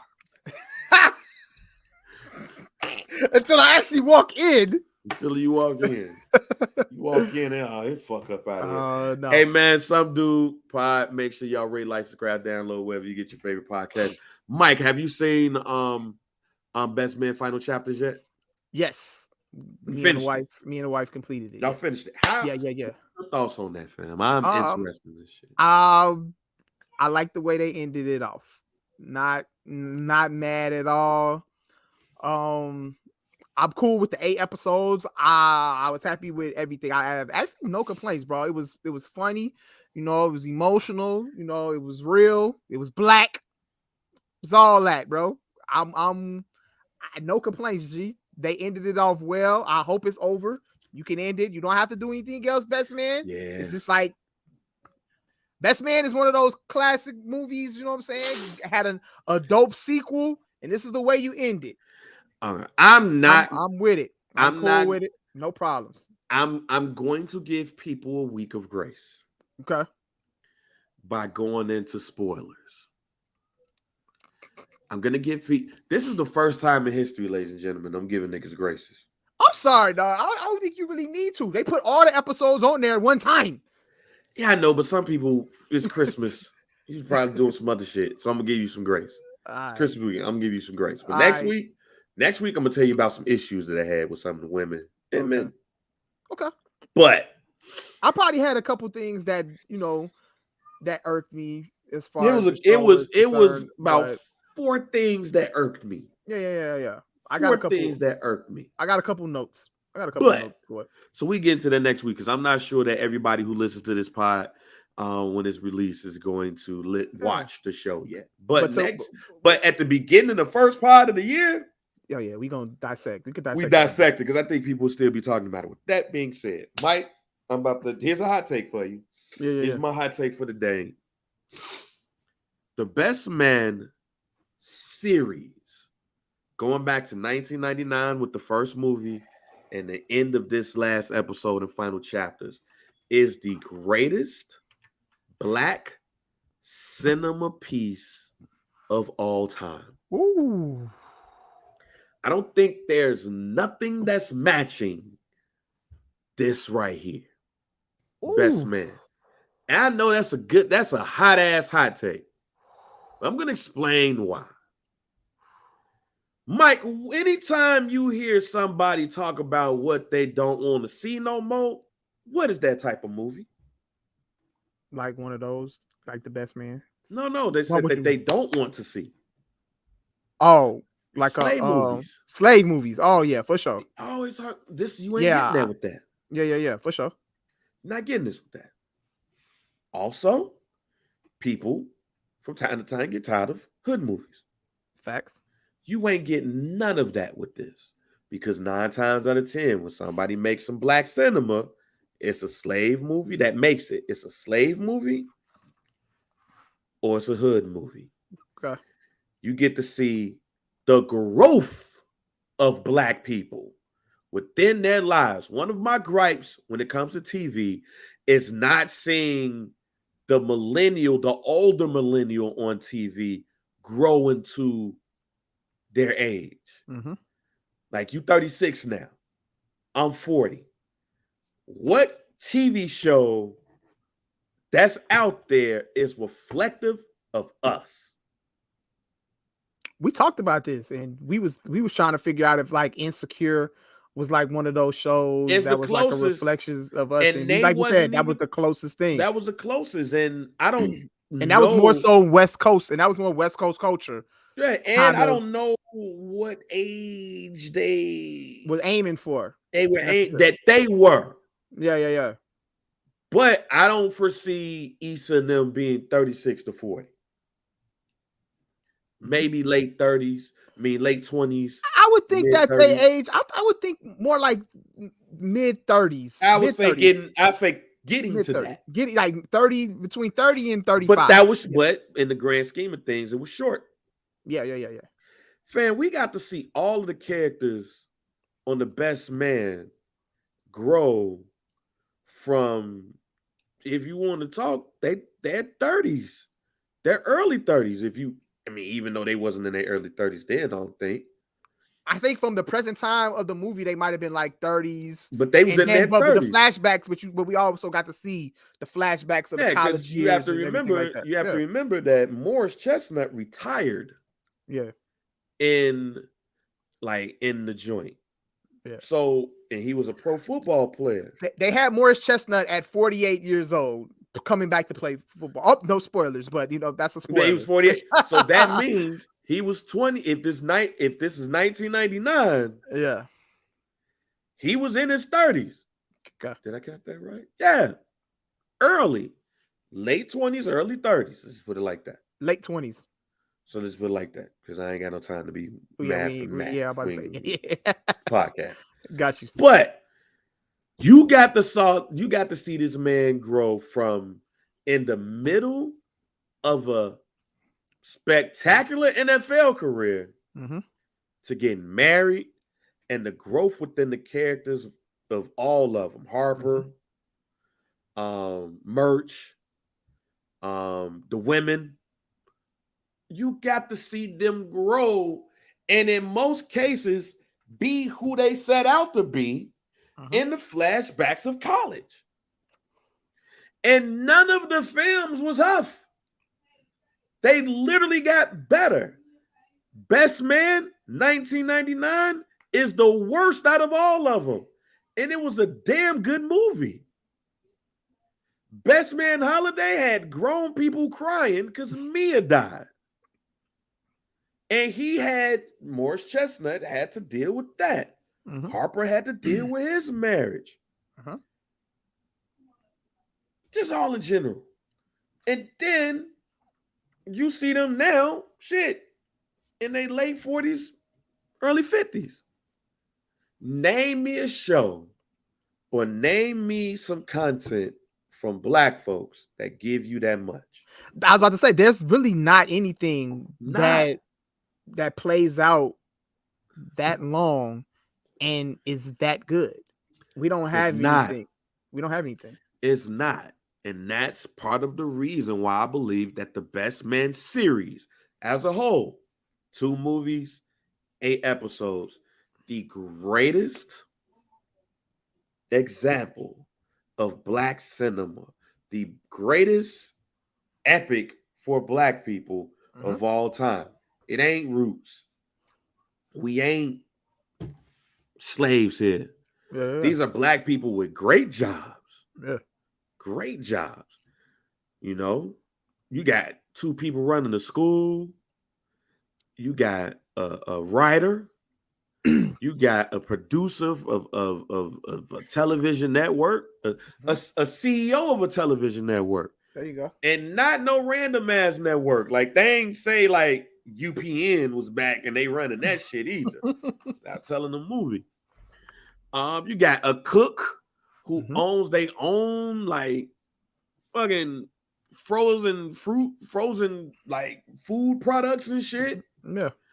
Running a goddamn hotel chain. Shelby, reality TV star that turns into a TV show host. Everybody doing good. Watching that shit is like I was young when A Different World popped up, and I wanted to be in that. I wanted to go to an HBCU, but what I've learned is that I saw schools that I thought was HBCUs because their whole basketball team was black.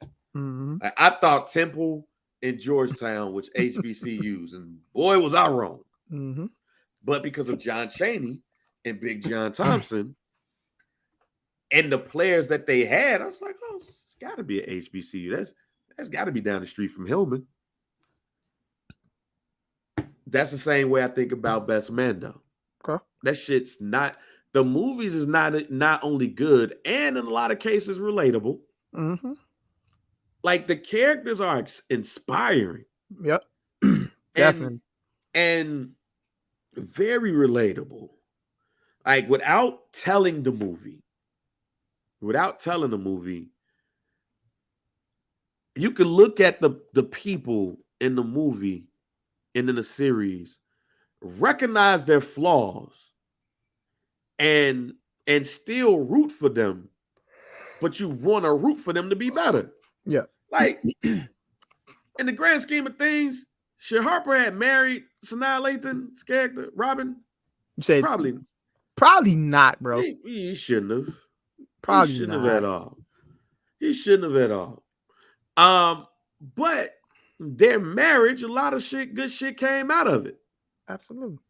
Should Nia Long and Harper been together whole time? Probably so. Because you have two compatible people that know how to deal with each other. Like Morris Chestnut character. Like, did the nigga need to loosen up for a lot of this shit? Yes, he did. They all had flaws. Terrence Howard character. I didn't realize he was saying, "What's up, Joe?" this whole entire time, too. Like he said that a couple of times. I was like, damn, he from the crib. Yeah.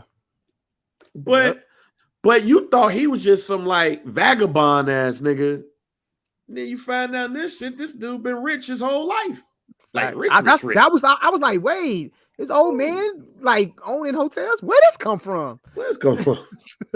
We thought Quentin was that guy. Playboy. Was a playboy who did multiple things, you know what I'm saying? To, you know, like I'm about to go play the guitar. Facts. Where you playing the guitar? Well, you got a gig? Nah, I'm being a little whacker playing the guitar. What? Yeah. Why? Now you just realize he was just a nigga with money. And just like do shit. The whole time this motherfucker was rich. A nigga with money. But but I was sitting there trying to think before I made that hot take. Before when I was putting the notes, I was trying to think of black series that I could put on the pedestal like Best Man.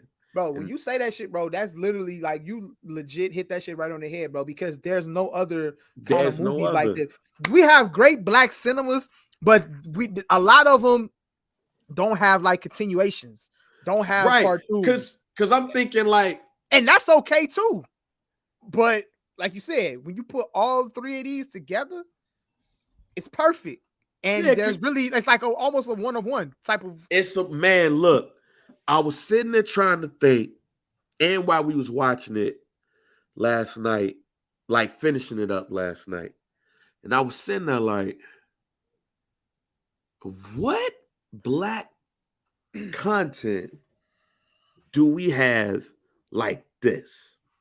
The closest is the Cosby Show, but them kids wasn't grown. Mm-hmm. Sandra, shit, she was barely there. When you think about it, Lisa Bonet went and got married to a captain in the armed forces or some shit, whatever he was, general, sergeant, something. But it wasn't a continuation. Yeah. We literally got to see people grow for over 20 years. Mm-hmm. And this is the final chapter of that. And it was so good where you go, damn, I want to see more. I'm thirsty for more. And I think part of the reason why we're thirsty for more of The Best Man is not necessarily because it was that damn good, because it was that damn good. I think it's really because of the thirst of that type of content Mm-hmm. on the TV. And this is no diss to any of the other pieces of content, but it's only so many times that I need to see somebody sell drugs or shoot somebody. Mm-hmm. It's only so many times that I need to see a slave movie. Once I see one, it's like, all right, cool. I watch Emancipation. I ain't got to watch it again. You watched it? I watched it. Yeah, I'm I good. ain't got to watch it again. It's a good movie. Okay. Will Smith is African through the whole movie. It's not like Concussion where he was from West Philly in some parts, Mm-hmm. but then Africans in others. Okay. But again, I look at the movie and I say to myself, where else we gonna get that? Yeah. Even like Love Jones. Like Love Jones is the closest to it, but it's only one movie, and we all want to see what happened with Nina and Darius after the movie. That's why people say, "Hey man, let's go get another one." Yeah. Because I am interested in what they would do like that. But I think the Wood would have been a good and like they movie supposed to be to making the Wood in a TV show too on Showtime. So now we'll see see how that that'd be goes. dope. But I think the Wood would have been a dope movie to have like, continuing parts to it. You know what I'm saying? But I think Malcolm E. Lee has given us, I'm talking about series, I'm not talking about one, I'm talking about a series. Mm-hmm. He's given us the opus of African American cinema. He gave us elite black cinema our way when it comes to The Best Man from 1999 to 2022. Yeah. It gets no better than this right now. I salute the whole entire cast, the writers, everybody involved with this movie.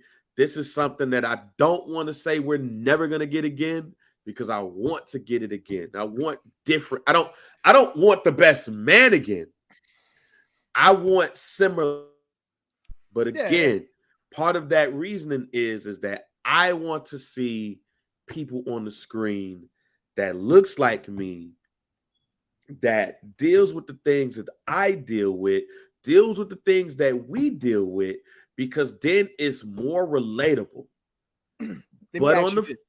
go ahead. Do you think Like a Man and Think Like a Man 2 are similar movies, like to like black people like black us, that's successful black people who are in relationships with each other, that's getting married, that have fun. I They think did the titles first one and then they I, did the second one when they went to Vegas. I think titles mean a lot. Okay, Best Man is a perfect title, I got you.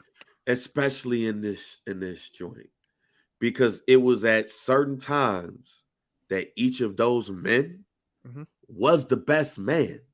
Yeah. And for me, like I'll say this as a man, The Invisible Man is my favorite episode of all of those episodes. This is where I will bring back. I'll peel back the spoiler a little bit, Mm-hmm. because it was clear to me that Merch felt like the lowest nigga on the totem pole. Yep. It felt like to me it was just it was like that. Not only with his friends, but in his personal life as well, because he would slow things down. He would stop. He would put things on the back burner for everybody else. And it felt like that he didn't get the credit, or he didn't get the thank yous that he thought he should get. He's just like, this is shit you should be doing. Yeah. But to see what he ended up doing was dope as shit. Yep. And it was at one point where I told Miriam, when he had looked at the homies at what we saw at the end, it wasn't just like, hey man, thank y'all for coming. I think it was, hey man, see, I could whoop somebody's ass too. Like, I'm out here too. Mm-hmm. And they got to see him in a different way. And I think every man feels like merch in some way, somehow, in certain parts of their life. Mm-hmm. Whether it's with the homies, because you might not be the top dog or whatever, Yeah. or maybe in your own relationship where you're putting everything on the back burner for your wife, for your children, Mm-hmm. and all of those things, and you're doing it so much where they expect you to do it. So you feel like the invisible man sometimes. Like, why am I here? Mm-hmm. And you got to find your purpose, or you got to find something to get your rocks off. He found something to get his rocks off, and it helped him out to be a better man. Mm-hmm. We don't have shows on TV that shows us doing that shit for niggas. We don't. Now, part of it is our fault, because they try to put those shits out there and then we don't watch it. Yeah. But we want The Wire Jr. We want Power and all these shits, which is nothing wrong with those things. Mm-hmm. But just like niggas, like, it's weird hearing somebody say I'm about to go watch Power, but then get mad at what's being played on the radio. And then say we need balance on the radio. Well, we need balance on TV too, fam. There you go. Talk that shit. And we don't get that balance. Yeah. Because what we normally are going to watch and debate about is which show is better, Power or Empower, or Power 2, or Here Come the Tommy Show, and all of those things. Yeah. Like Best Man Holiday, Best Man final chapters, especially the final chapters. When the numbers come out about the streaming and everything, I hope that shit shows great numbers of people watching that shit on Peacock. Because my hope is we see similar black television that is not necessarily about the hood and not necessarily about slavery. Yeah. We got those. We ain't got to eliminate those. But I'm not, and I don't want to see the Cosby Show either. I don't want to see that. But I do want to see shows that depict the growing number of Black millennials and Black Gen Xers who are adjusting to this new way of life. I'll give you a perfect example, Mike. You just turned 36. Happy birthday. Appreciate that. You can't tell me one of the first thoughts that you had about being 36 is, damn, shit's 36. What the fuck you do at 36? You can't tell me some of your thoughts wasn't, damn, I'm getting a little bit older. Yeah. I got to adjust to some things. Yeah. Always. Like you always had that thought. Yeah. Always. You couldn't tell me that, you seeing your daughter get grown too. So now I'm the father of a daughter who is a couple of years away from becoming a woman. Shit. How do I deal with these things? And then you married. Those are things you think about every day. And then you married. Facts. If you looked at the 80s and early 90s, whether it was white or Black, we saw TV shows like that. Yep. Whether it was in a funny way, like The Parenthood for Black folks, whether it was Al Bundy, Al Bundy and shit like that, or whether if it was like 30-something with the white folks. You pretty much saying that we don't have anything like that for me, to something that I could watch that relates to me and to my everyday living. We don't have that. But you just have to really just hope that, along the line that we get another writer a director, creator that'll get in that bag and put out something. We gotta like watch that. it though, Mike. And of course, bro, of course. But you gotta, I mean, obviously, when you put something together like The Best Man, you got a star-studded cast. That star-studded cast, that's gonna reel you in too. Because look, you got Nia Long, you got Taye Diggs, like pause. In one movie. Pause though. Yeah. I am so mad that niggas wasn't on the internet arguing about Ime Udoka and how he fucked up. Yeah. It was slightly quiet on that. But Nia Long in her bag. Nia Long in her bag. Nia Long was definitely in her bag on this. Fam. In the bag. We just gonna leave it at that, bro. No, we ain't. We not. We are not gonna just leave it at We're that. not leaving it at that, but what I'm saying is that she's in her bag. It was on the beach, I think it was. Yeah. Fam, I thought she was about couple to tip episodes. over. Yeah, I thought she was about to tip over, fam. First of all, Nia Long got the meanest walk in Hollywood. Ain't no walk better than Nia Long. Speak on it. Ain't no walk better than Nia Long. And Nia Long was stellar that whole goddamn show. Stellar. She was stellar in that goddamn hoodie, fam. Yes, sir. She was stellar in the hoodie. Yes, sir. I'm telling look, Regina Hall, and I love Regina Hall to death. They had Regina Hall up in there looking like a mom. And Sanaa Lathan too, bro. Sanaa Lathan was out here looking like a mom. The only person that was in their bag was Nia, bro. She was in her bag. Shelby was in her bag too. Shelby was in her bag too. But Nia Long, oh man, look.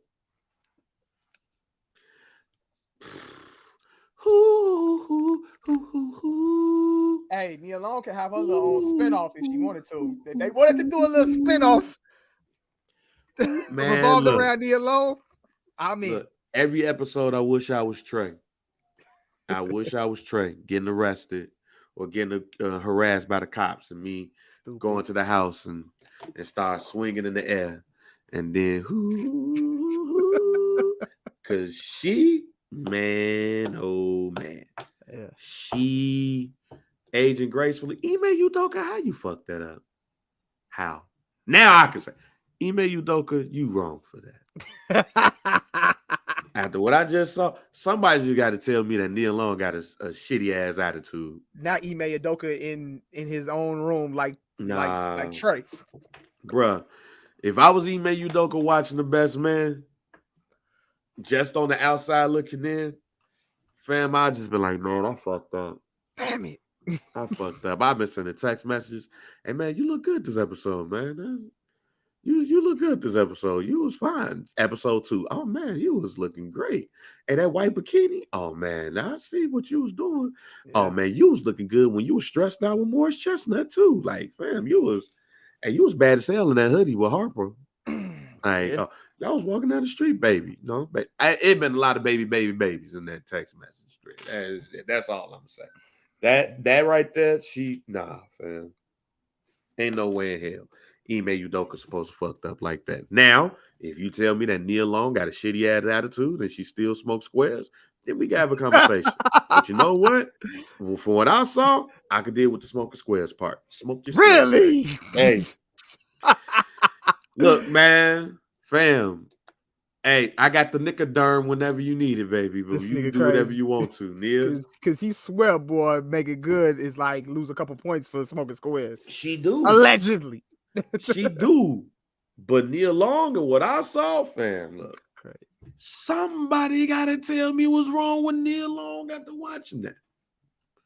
Somebody got to say Ime Udoka was tired of her shit. What was the shit he was tired of? Because if she was yelling about not cleaning up the kitchen, nigga, clean up the kitchen. That's all I'm saying, Mike. Nia Long, hey, look. I'm with you. I said Nia Long in Best Man, the first Best Man was like top. That's top. She top 3. Bruh. Nia Long can't look. Nia Long was in Best Man, the final chapters, coming back for the crown. G. Big facts.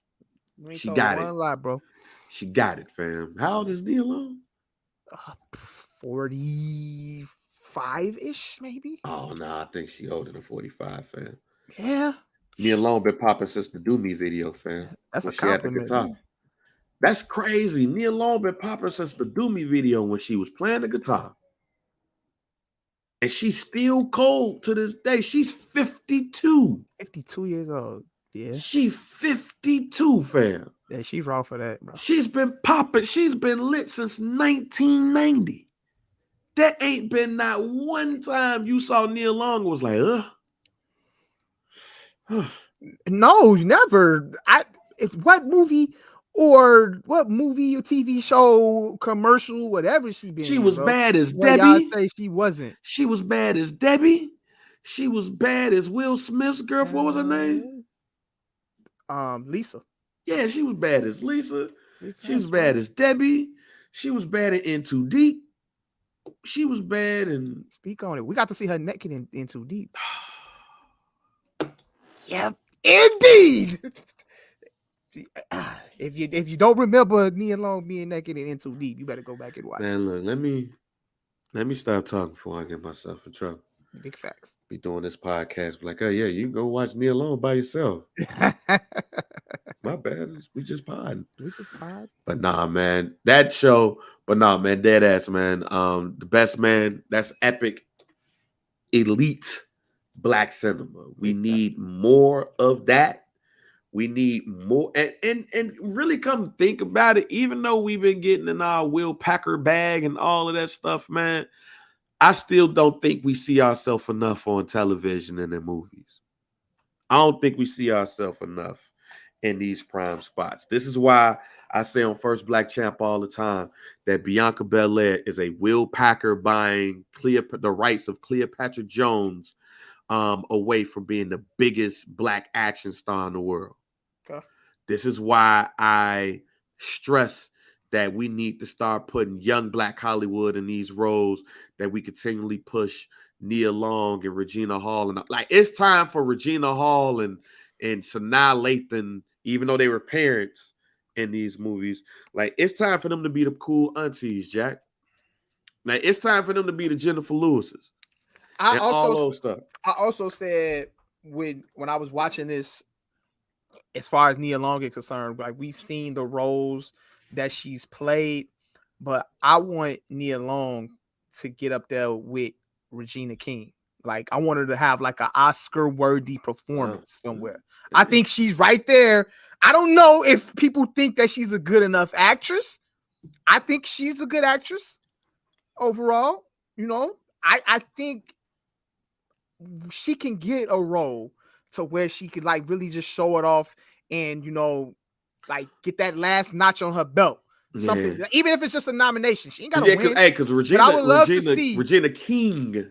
Yeah, like when she started hitting that bag. Yeah, that's what I'm saying. I think that's Nia. I would hope and pray that would be Nia Long's next, you know what I'm saying, journey.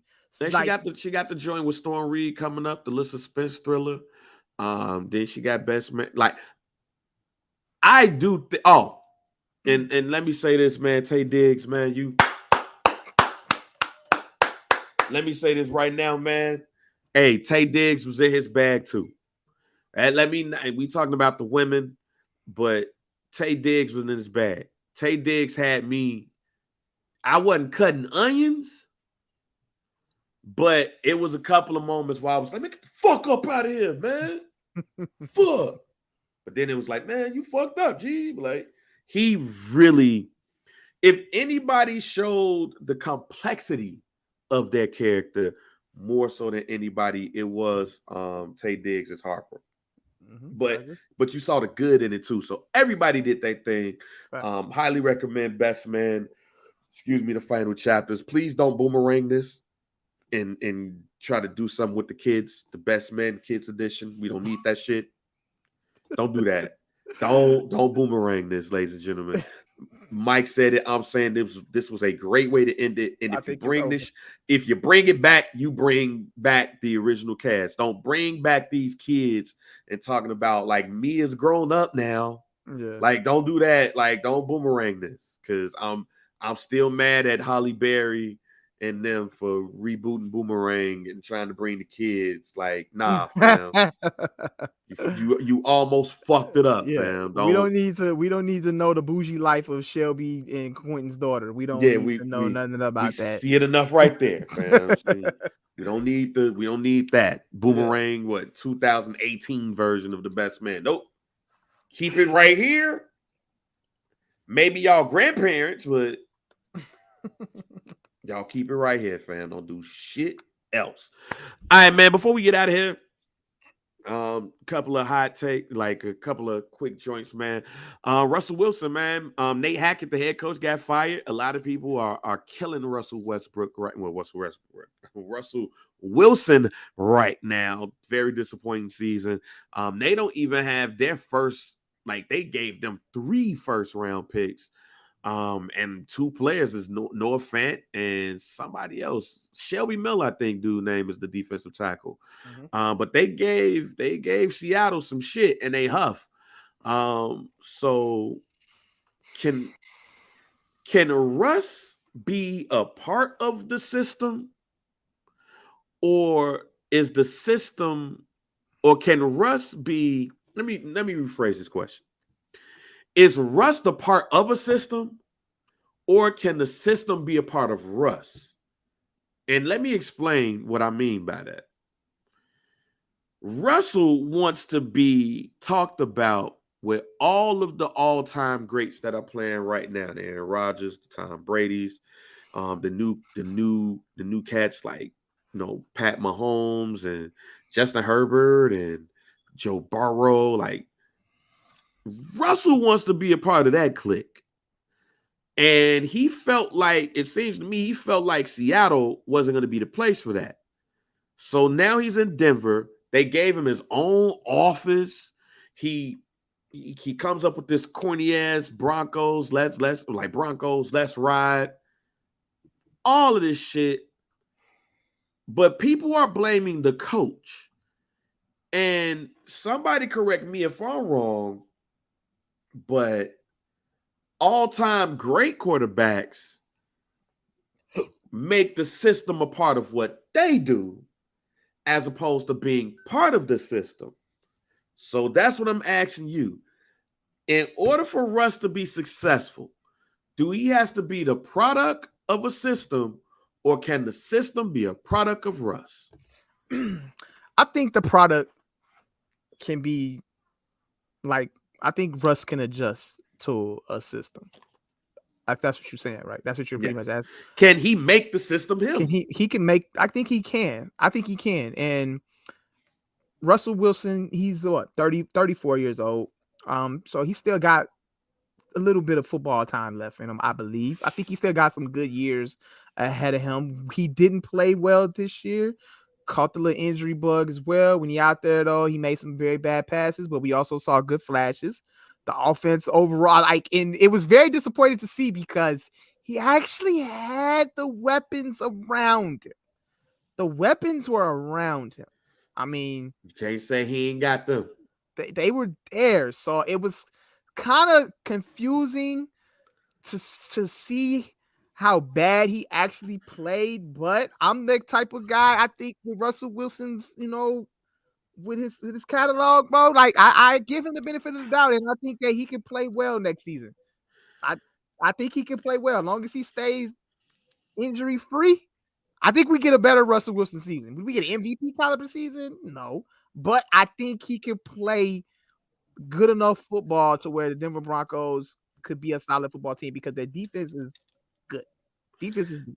They have no problem on the defensive side, but I think Russell Wilson can adjust to an offense and be a part of something that's built for him. Like, you know what I'm saying? I think he can adjust. I think Russell Wilson is the most overrated quarterback in our history. And that's nothing wrong with that. And overrated does not mean whack. And I do not think that Russell Wilson is whack. But I do believe that he's extremely overrated. I don't think that I think that Russell Wilson has to have restrictions placed around him. Yeah. You cannot let Russ cook. You have to he could go get the utensils and you could put the plate together and let him eat. But nah, I think this year proved it. When there was the rumors that he was coming to the Bears, that's when I first was like, wait a minute. Is Russ that good to give up all of that? What they were talking about? See, that when you start seeing compensation, that's when you start to go, all right, is that nigga that good? Mm-hmm. And they was talking about 3 first-round picks, 2 second-round picks, two starters. And then you got to pay him too. So that's like me saying, I got to give up 3 first-round picks, 2 second-round picks, 2 starters, deplete my roster for the future, and get him money. And the reason why he won the first Super Bowl was because of the defense. The reason why they went back to the Super Bowl was because of the defense. The reason why they lost it because the coach put too much on the quarterback and not giving it to the running back. And while he had good seasons, not saying that Russell Wilson ain't have good seasons, but they didn't go nowhere. They didn't go nowhere. Tom Brady, Peyton Manning, Joe Burrow, now Justin Herbert, Patrick Mahomes, the system is catering around them. And they're successful. The minute they changed and put the system around Russ and tried to do the less Russ cook shit, he ain't been like them. And that's who he compares himself and wants to be like. And no diss to him and his wife or anything like that.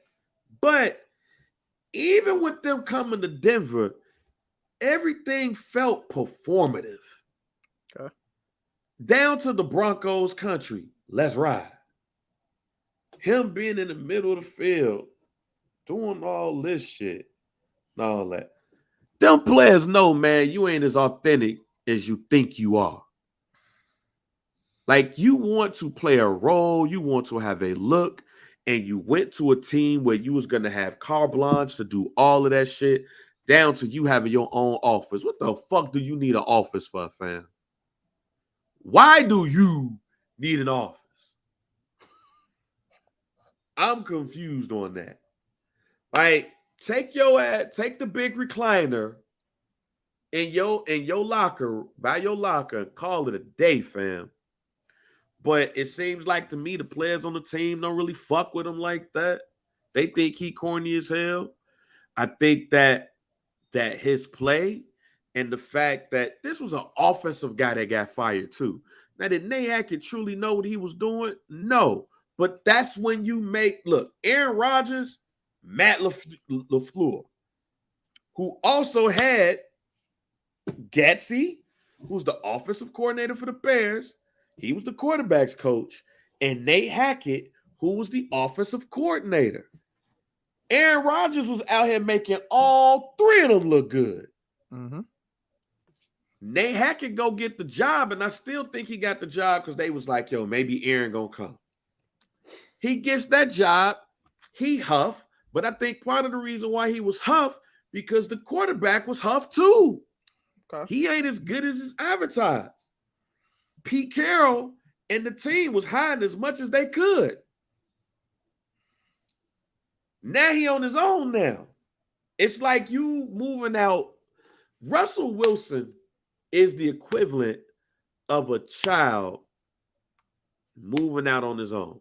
Better yet, Russell Wilson is Theodore Huxtable in the Cosby Show episode when he felt like, yo, I can move out, I could pay rent, I could go get a job.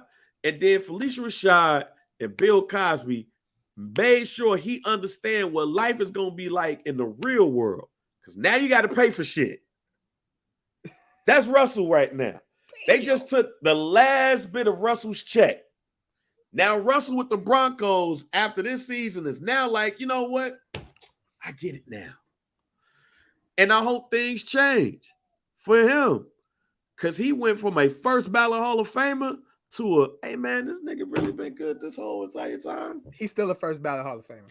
I don't think so. I don't think, look, let me shut up. Because again, once I realized what the Bears was going to trade him for and what the Broncos traded him for, he ain't worth giving up 3 first-round picks, 2 second-round picks, 2 starters, and giving him $168 million guaranteed.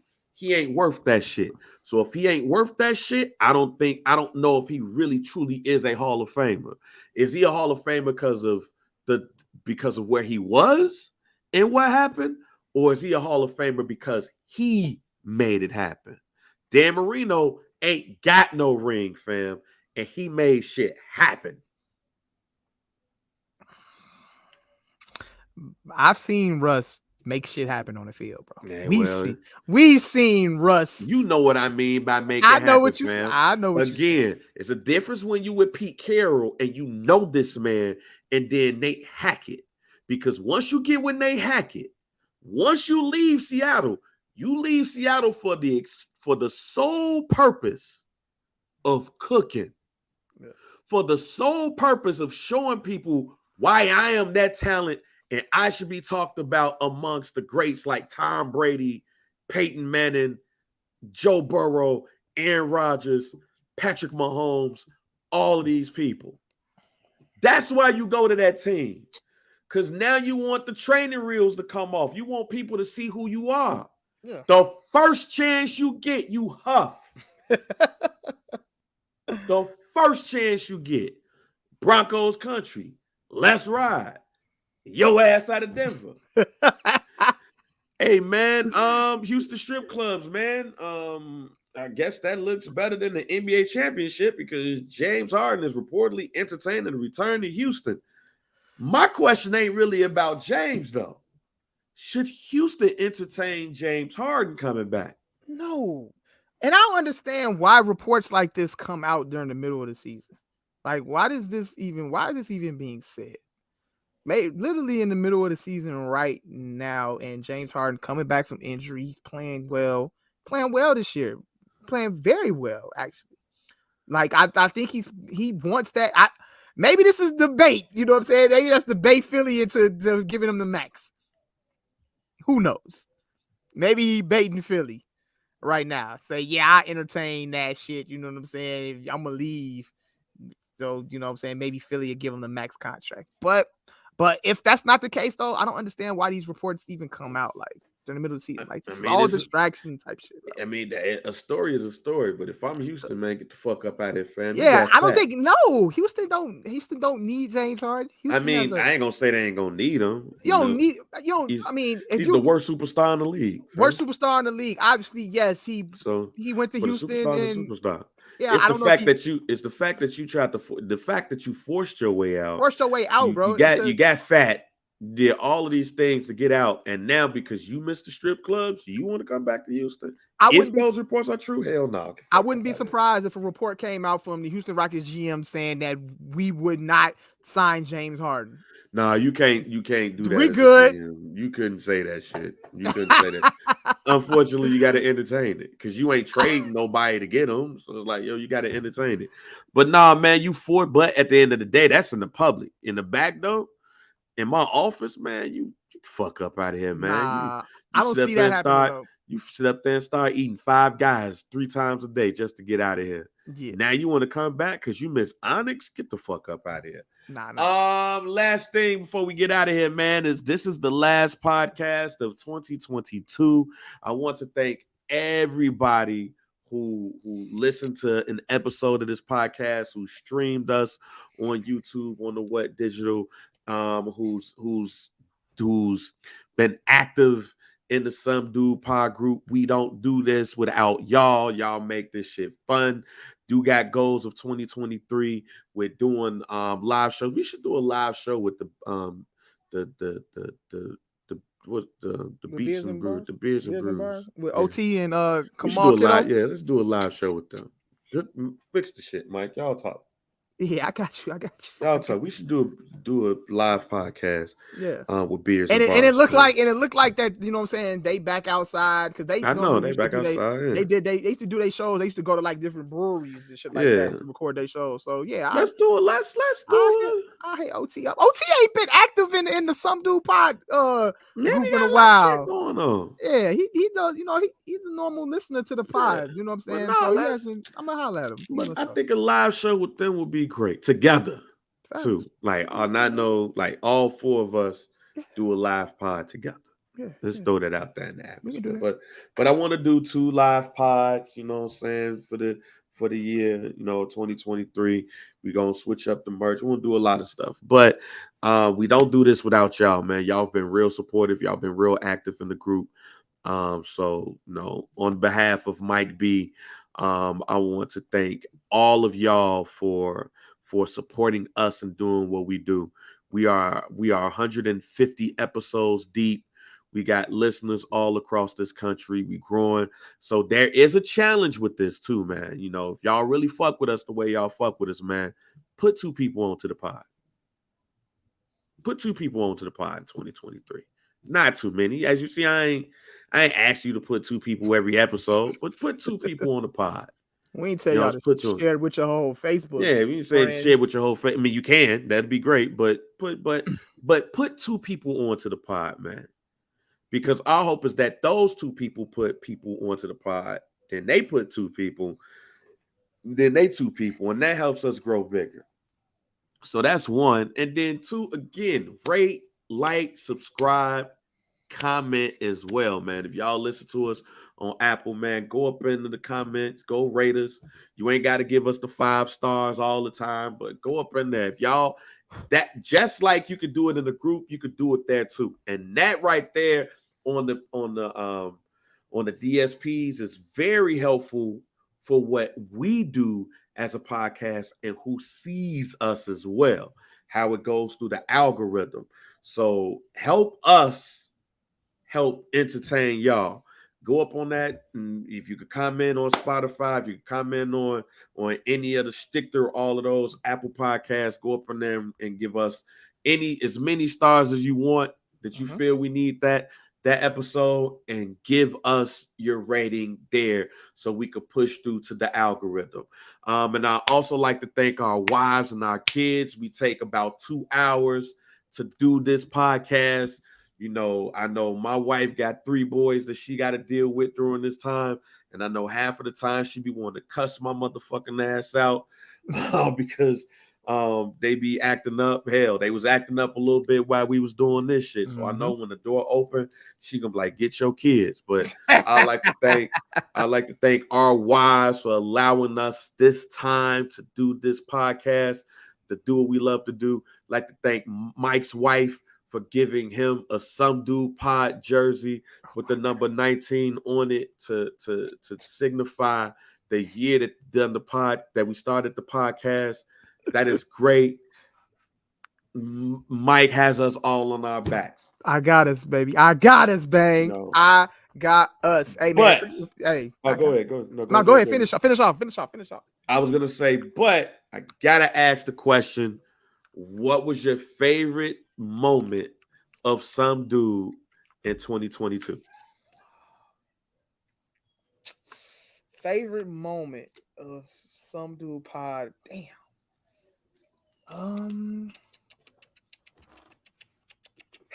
God damn it. Probably arguing about KD, bro. Probably Kevin Durant, dog. I think anytime we talked about Kevin Durant, fam, I think that was like my favorite discussion. What was I think that's off the top of my head. I can tell you mine right now. Which Freaky one? Sean, fam. Freaky Sean. Freaky Deshaun. Yeah. Anytime we talk about Deshaun Watson, I think it's Freaky Deshaun Watson. When we gave my man that name, and we detailed on different episodes some of the shit that was going on. Yeah. Why it couldn't been talked about on TV heavily at the time and all of that stuff to when it started doing it. But when we start dropping the name Freaky Sean, man, took it to a whole nother level, fam. Now he out here playing with the Cleveland Browns and stuff. He got a whole bunch of money. But hey, man, Freaky Sean is Some Dude Pod's 2022 MVP. And there you go. if I had to give it, Deshaun Watson is the MVP with a close runner-up, Deontay Wilder, because he ruined fucking Black History Month, bro. And then he came back to fuck shit up again by losing the. Oh my god. Yeah, it's like, oh man, for real. But yeah, Yeah. Freaky Sean is the Some Dude MVP, man. That we had to give an MVP. All right, We have to give it to us. So man, so Mike, end us off, G. Hey man, y'all already know, man. Thank y'all again. Bang hit everything on the head on that one, man. He told y'all, you know what I'm saying? He said it all right there. Thank y'all for rocking with us, man. Last pod of the year. More big things to come from Some Dude Pod, from me, Mike B, from JR Bang. And yeah, bro, that's pretty much all I got, man. Thank y'all, bro.